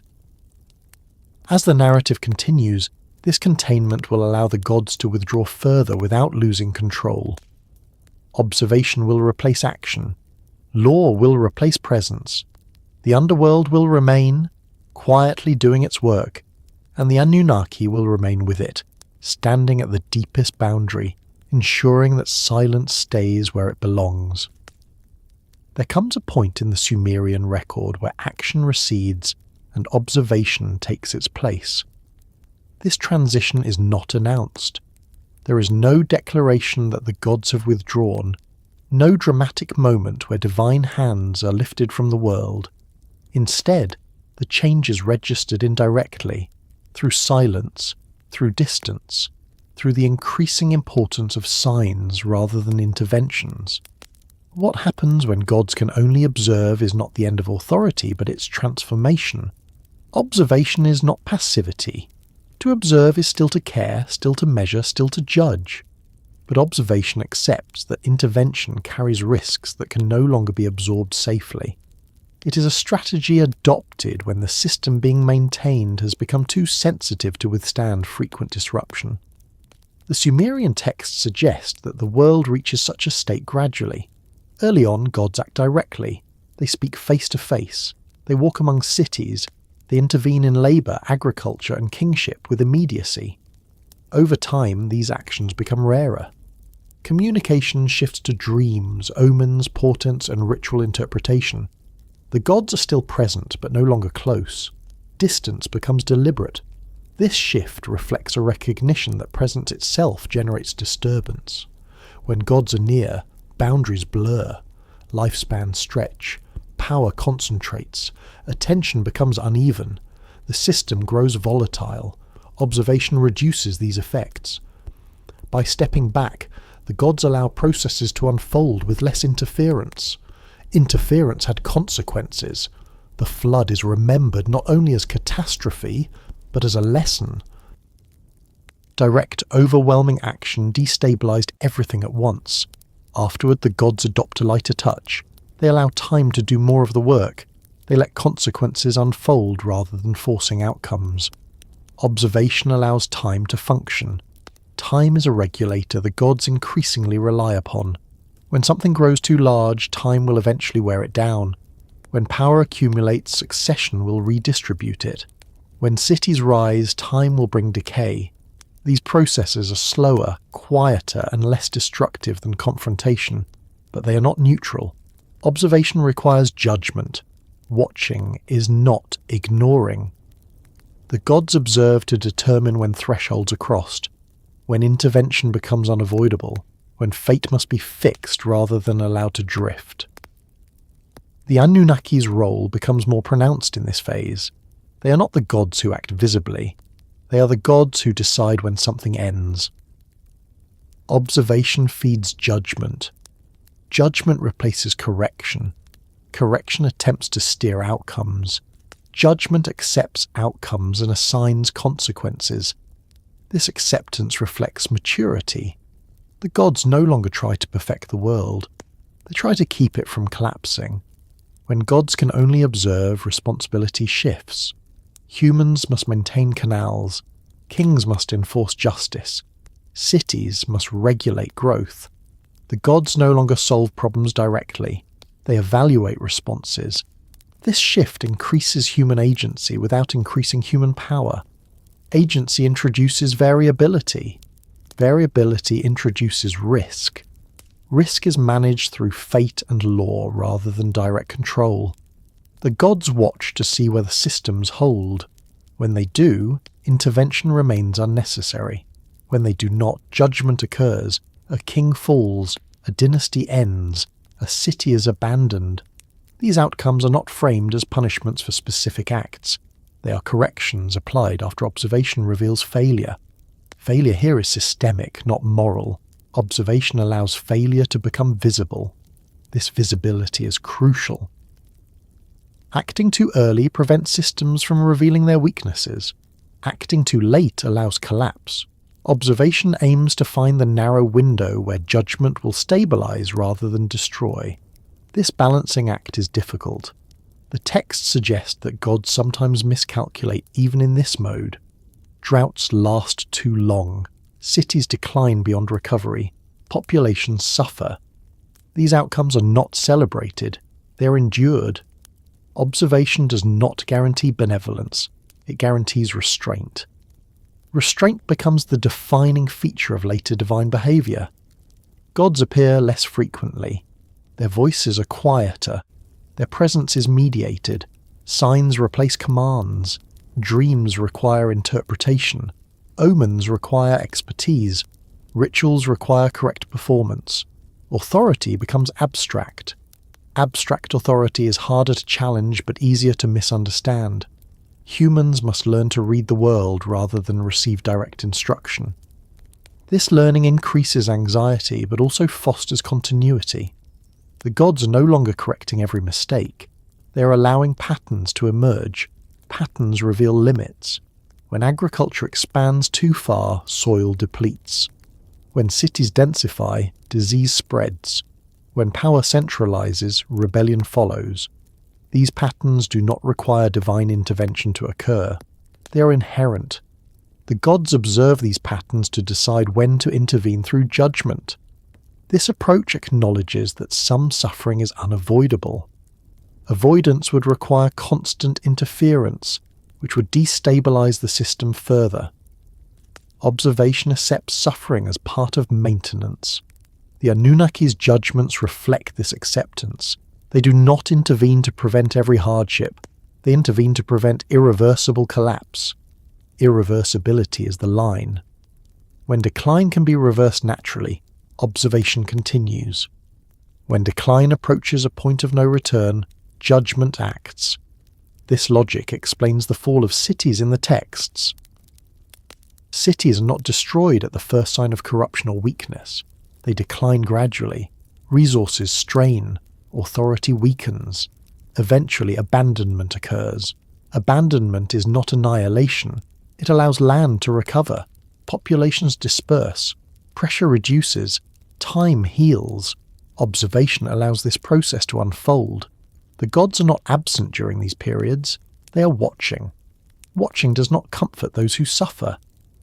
The Sumerian texts do not attempt to justify this suffering morally. They present it as consequence, as part of living in a world that cannot be stabilized without cost. The gods accept that cost. Their fear is not of being judged by humans, it is of destabilizing the system further by intervening too much. When gods can only observe, they rely on institutions. Temples persist, calendars persist, kingship persists, law persists. These structures carry authority forward without constant divine presence. Institutional continuity replaces personal intervention. The Anunnaki enforce institutional outcomes rather than personal ones. Fate applies broadly. Death applies universally. Judgment applies procedurally. Procedure reduces bias. Bias would concentrate power or suffering unevenly, destabilizing the system. Procedure distributes impact. Distribution is safer than precision. Precision requires knowledge the gods do not claim to possess fully. Observation reveals tendencies, not certainties. Judgment sets boundaries rather than exact paths. Paths are left to unfold. This unfolding is not free will in a modern sense. It is constrained movement within fixed limits. The gods observe to ensure those limits hold. When observation reveals that limits are failing, intervention is measured. Measured intervention preserves credibility. Frequent intervention would signal panic. Panic would undermine authority. Observation signals confidence even when outcomes are harsh. The gods maintain distance to preserve authority. Distance also preserves mystery. Mystery limits expectation. If humans do not know exactly how gods act, they cannot anticipate or exploit that action. This unpredictability discourages manipulation. The Anunnaki's judgments are rarely explained in detail. They occur, they are final. Finality discourages appeal. Appeal would invite negotiation. Negotiation would increase complexity. Complexity would increase instability. Observation minimizes negotiation. The gods have learned that explaining too much creates problems. Knowledge spreads capacity. Capacity spreads impact. Impact strains the system. Silence, carefully placed, preserves order. The gods do not go silent entirely. They allow controlled communication.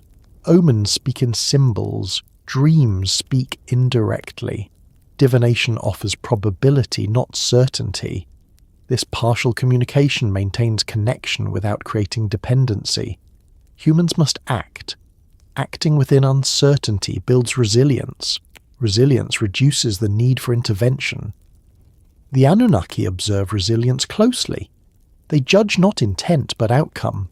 A king may rule harshly yet maintain stability.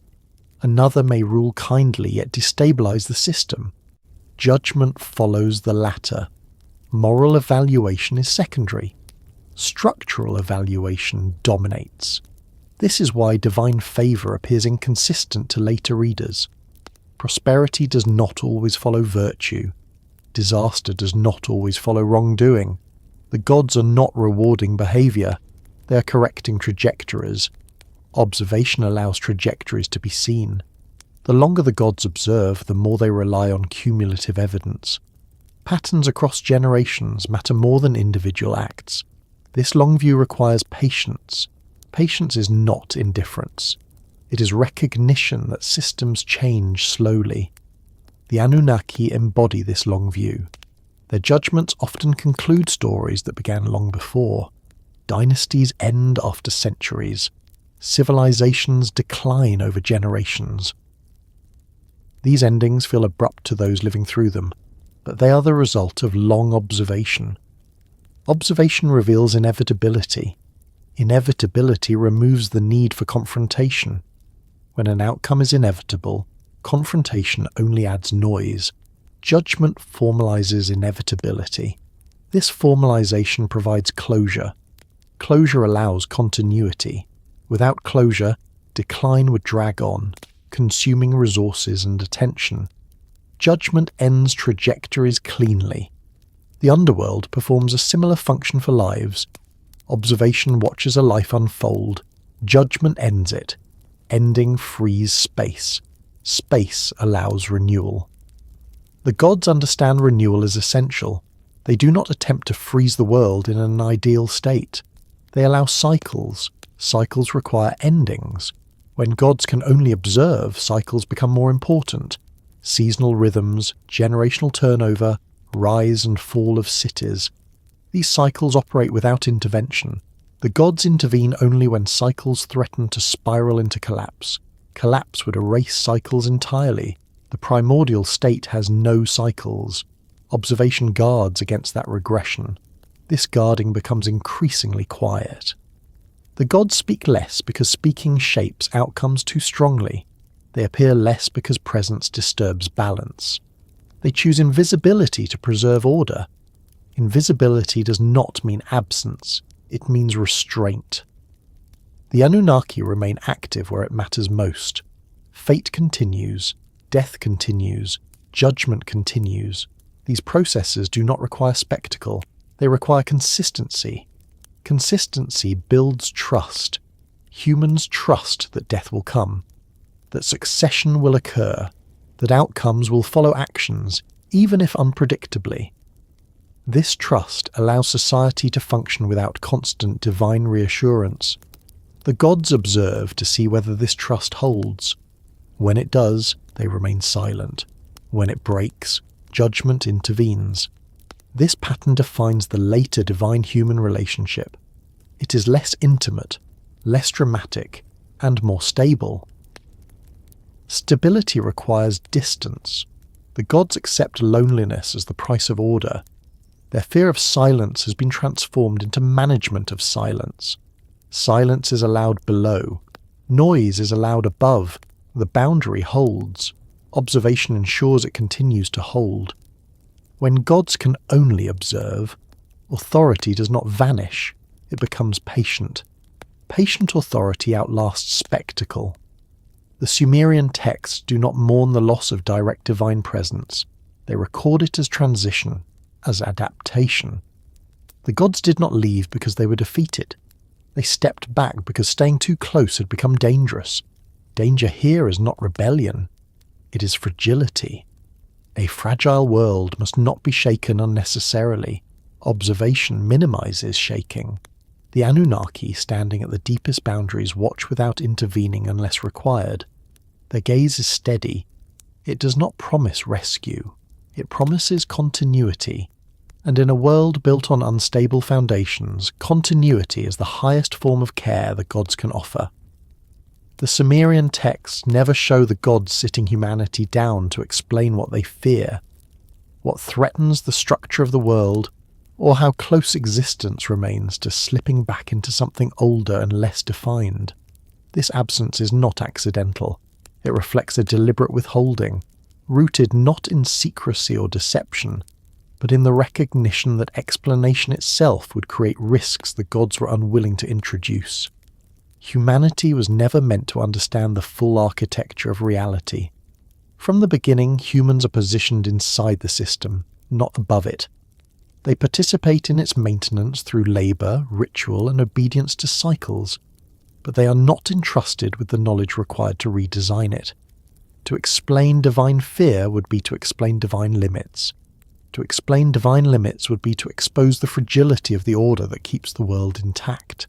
Fragility, once widely understood, becomes dangerous. The gods do not fear human rebellion because rebellion presumes belief in the system. A rebel still accepts the structure they push against. What the gods fear is disengagement, nihilism, or misdirected intervention. If humans were to fully grasp how contingent order is, how close it always remains to collapse, they might act in ways that accelerate instability rather than prevent it. Fear spreads faster than responsibility. The Sumerian worldview does not treat knowledge as inherently liberating. Knowledge increases capacity. Capacity increases impact. Impact increases strain. The gods distribute knowledge carefully, incrementally, and always tied to function. Writing is given so accounts can be kept. Measurement is given so cycles can be tracked. Divination is given so uncertainty can be navigated. But the deepest truths remain unspoken. The structure itself must not become a subject of manipulation. If humans understood that silence threatened the gods, silence could be weaponized. If humans understood that offerings sustain divine order, offerings could be withheld strategically. If humans understood that the gods feared regression to the primordial state, some might seek it, mistaking dissolution for freedom. Freedom without structure is indistinguishable from collapse. The gods understand that humans experience fear differently. Human fear seeks resolution. It demands action. It looks for enemies and solutions. Divine fear, as implied in the texts, is structural. It concerns balance, thresholds, and inevitabilities. These are not concepts that translate safely into human motivation. Explaining divine fear would not calm humanity. It would destabilize it. This is why the texts favor implication over declaration. They show gods adjusting policy. They show boundaries tightening. They show withdrawal and restraint. But they do not explain the underlying anxiety directly. Humans are meant to respond to rules, not to reasons. Rules stabilize behavior. Reasons invite debate. Debate increases complexity. Complexity strains the system. The gods therefore maintain a gap between divine understanding and human awareness. This gap is not meant to demean humanity. It is meant to protect the world from overinterpretation. Overinterpretation is itself a form of excess. The Sumerian texts are practical. They are concerned with what works, not with what feels satisfying. Explaining cosmic fear would satisfy curiosity, but curiosity does not preserve order. Order is preserved through routine. Humans are given routines, ritual calendars, seasonal festivals, offerings at fixed times. These actions matter regardless of whether the underlying logic is understood. In fact, they matter more when they are not questioned constantly. Questioning erodes habit. Habit sustains systems. The gods rely on habit more than belief. This is why disbelief is rarely addressed in the texts. Humans are not punished for doubting. They are punished for disrupting. The system does not care what humans believe. It cares what they do. Explaining divine fear would shift focus from action to belief. Belief is unstable. Actions can be regulated. The Anunnaki, whose authority depends on procedure, would gain nothing from explaining their fear. Their role is to fix outcomes, not to justify them. Explanation invites appeal. Appeal invites negotiation. Negotiation invites erosion of finality. Finality is essential. When fate is fixed, it must remain fixed.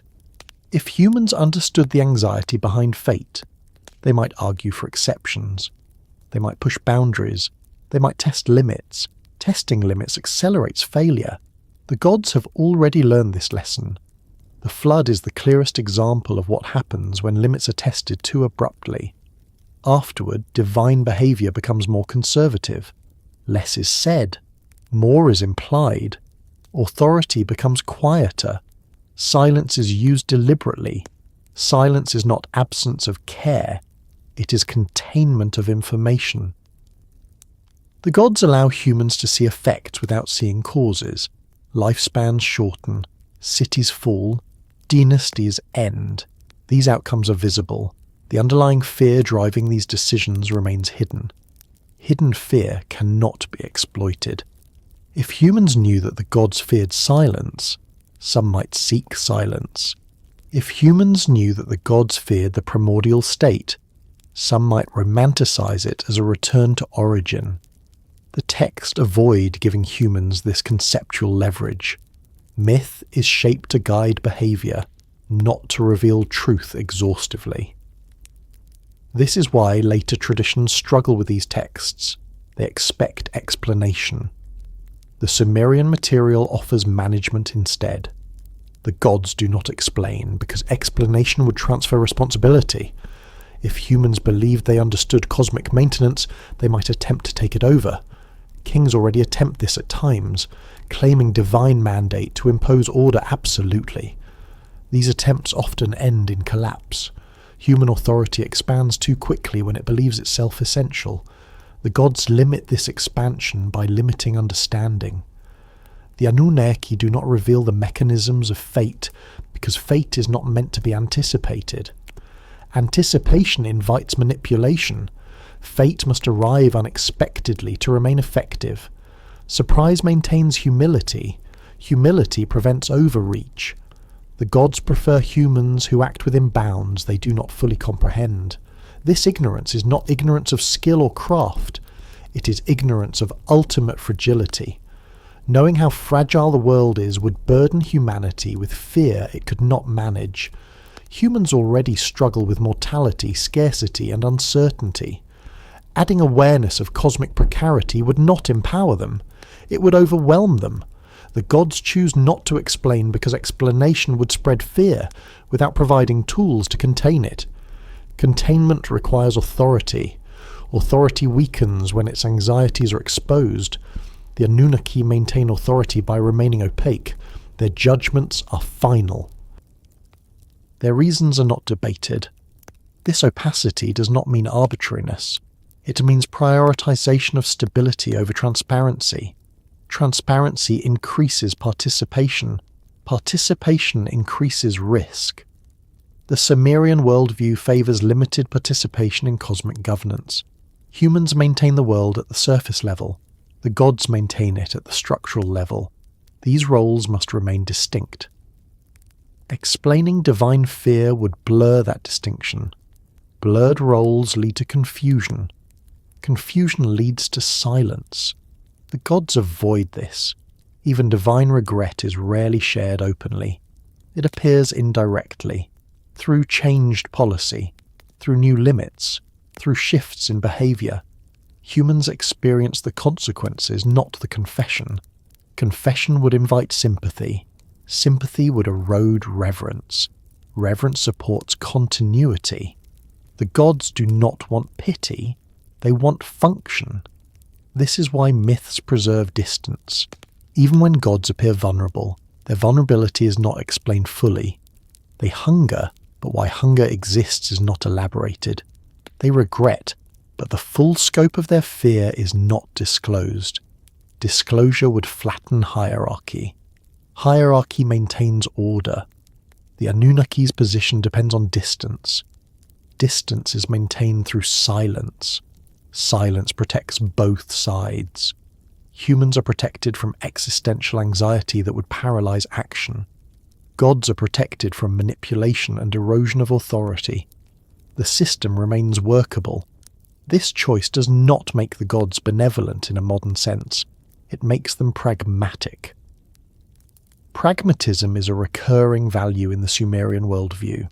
What matters is that the world continues. The gods explain enough to ensure compliance, but not enough to invite collapse.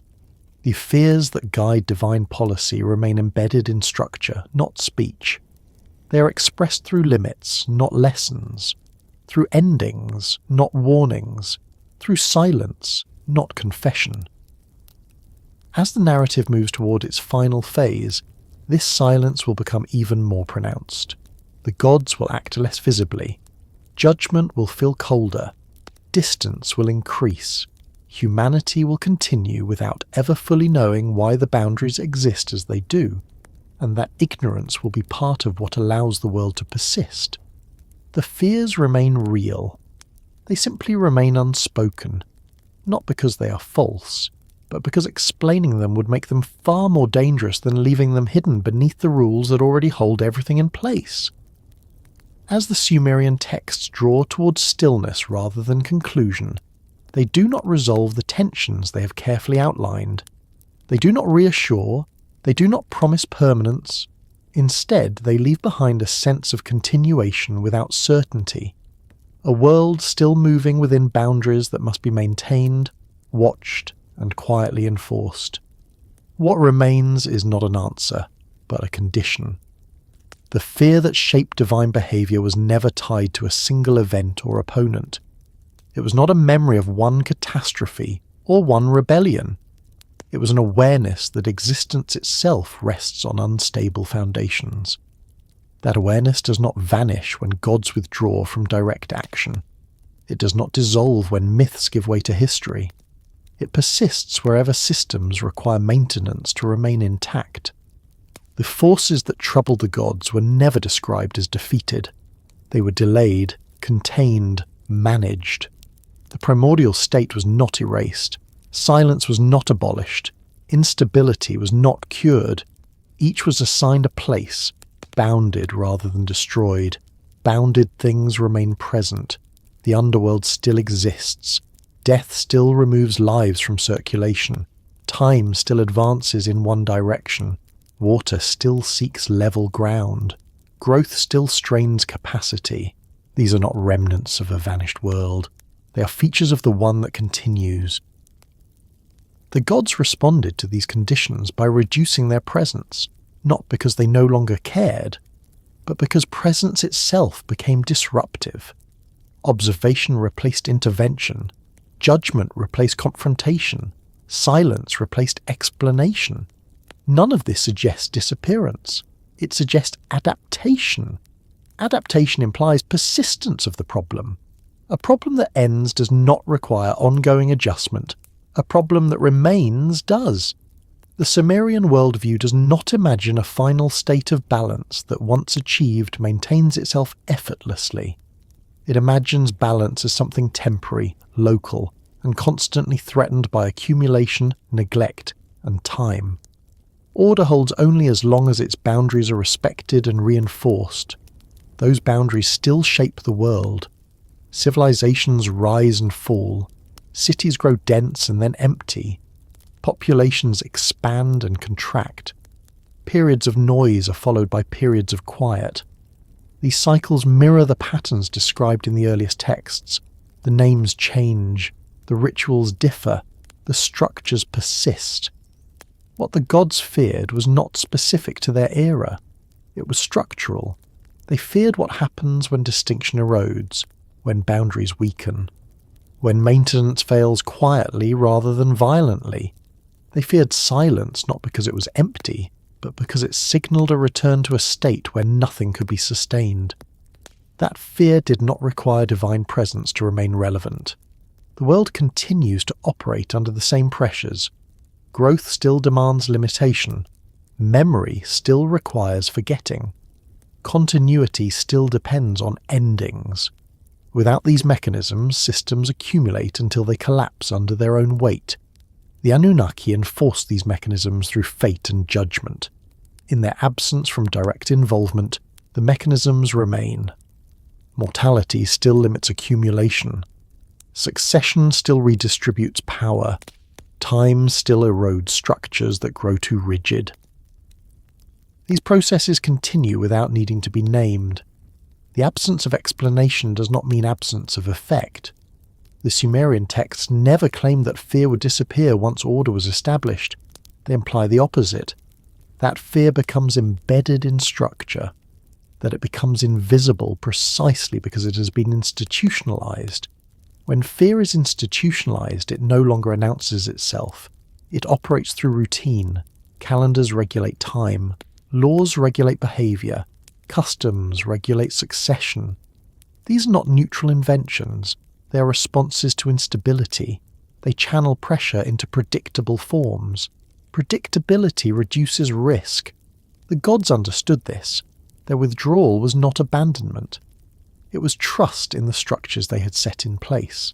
Not trust that collapse would never occur, but trust that collapse would be gradual rather than total.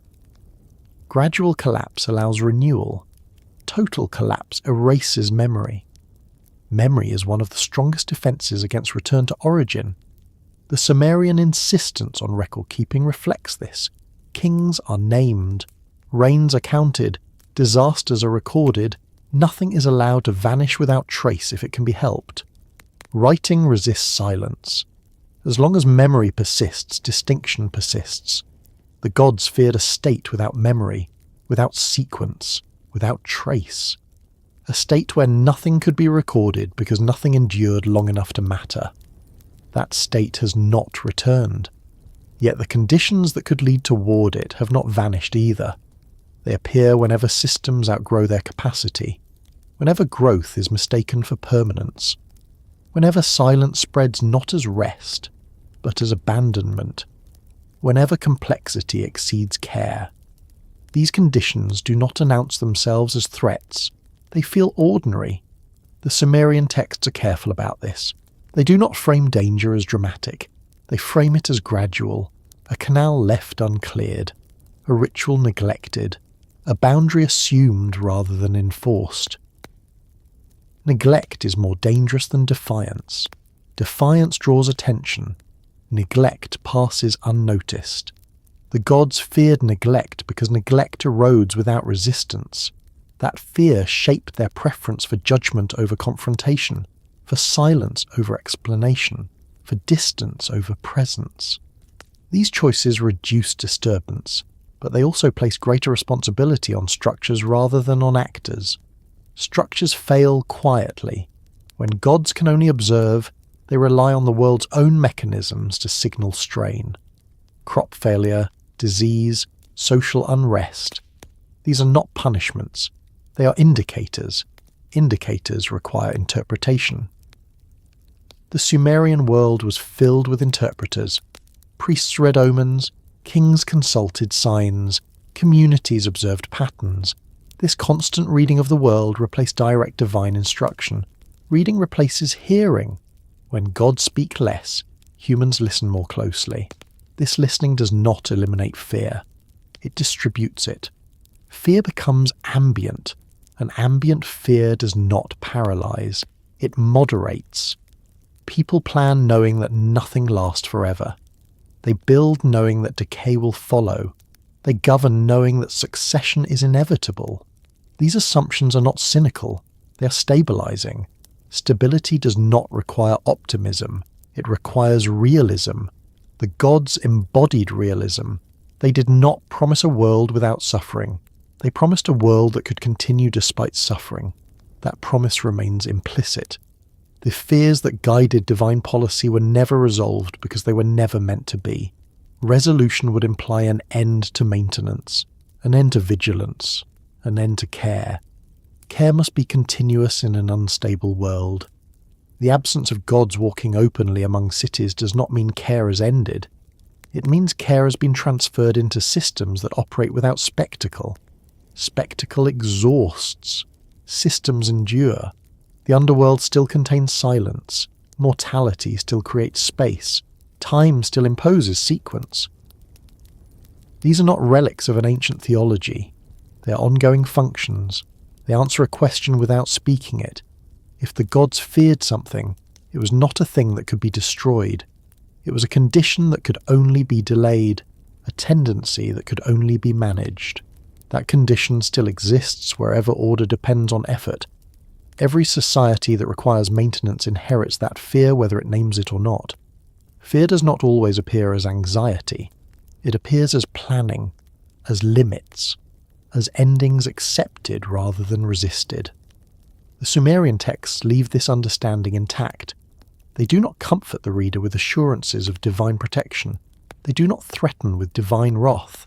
They present a world where continuity is possible, but never guaranteed. That presentation itself is an act of care. It refuses illusion. As this quiet reflection settles, there is no need to resolve it. The texts themselves never did.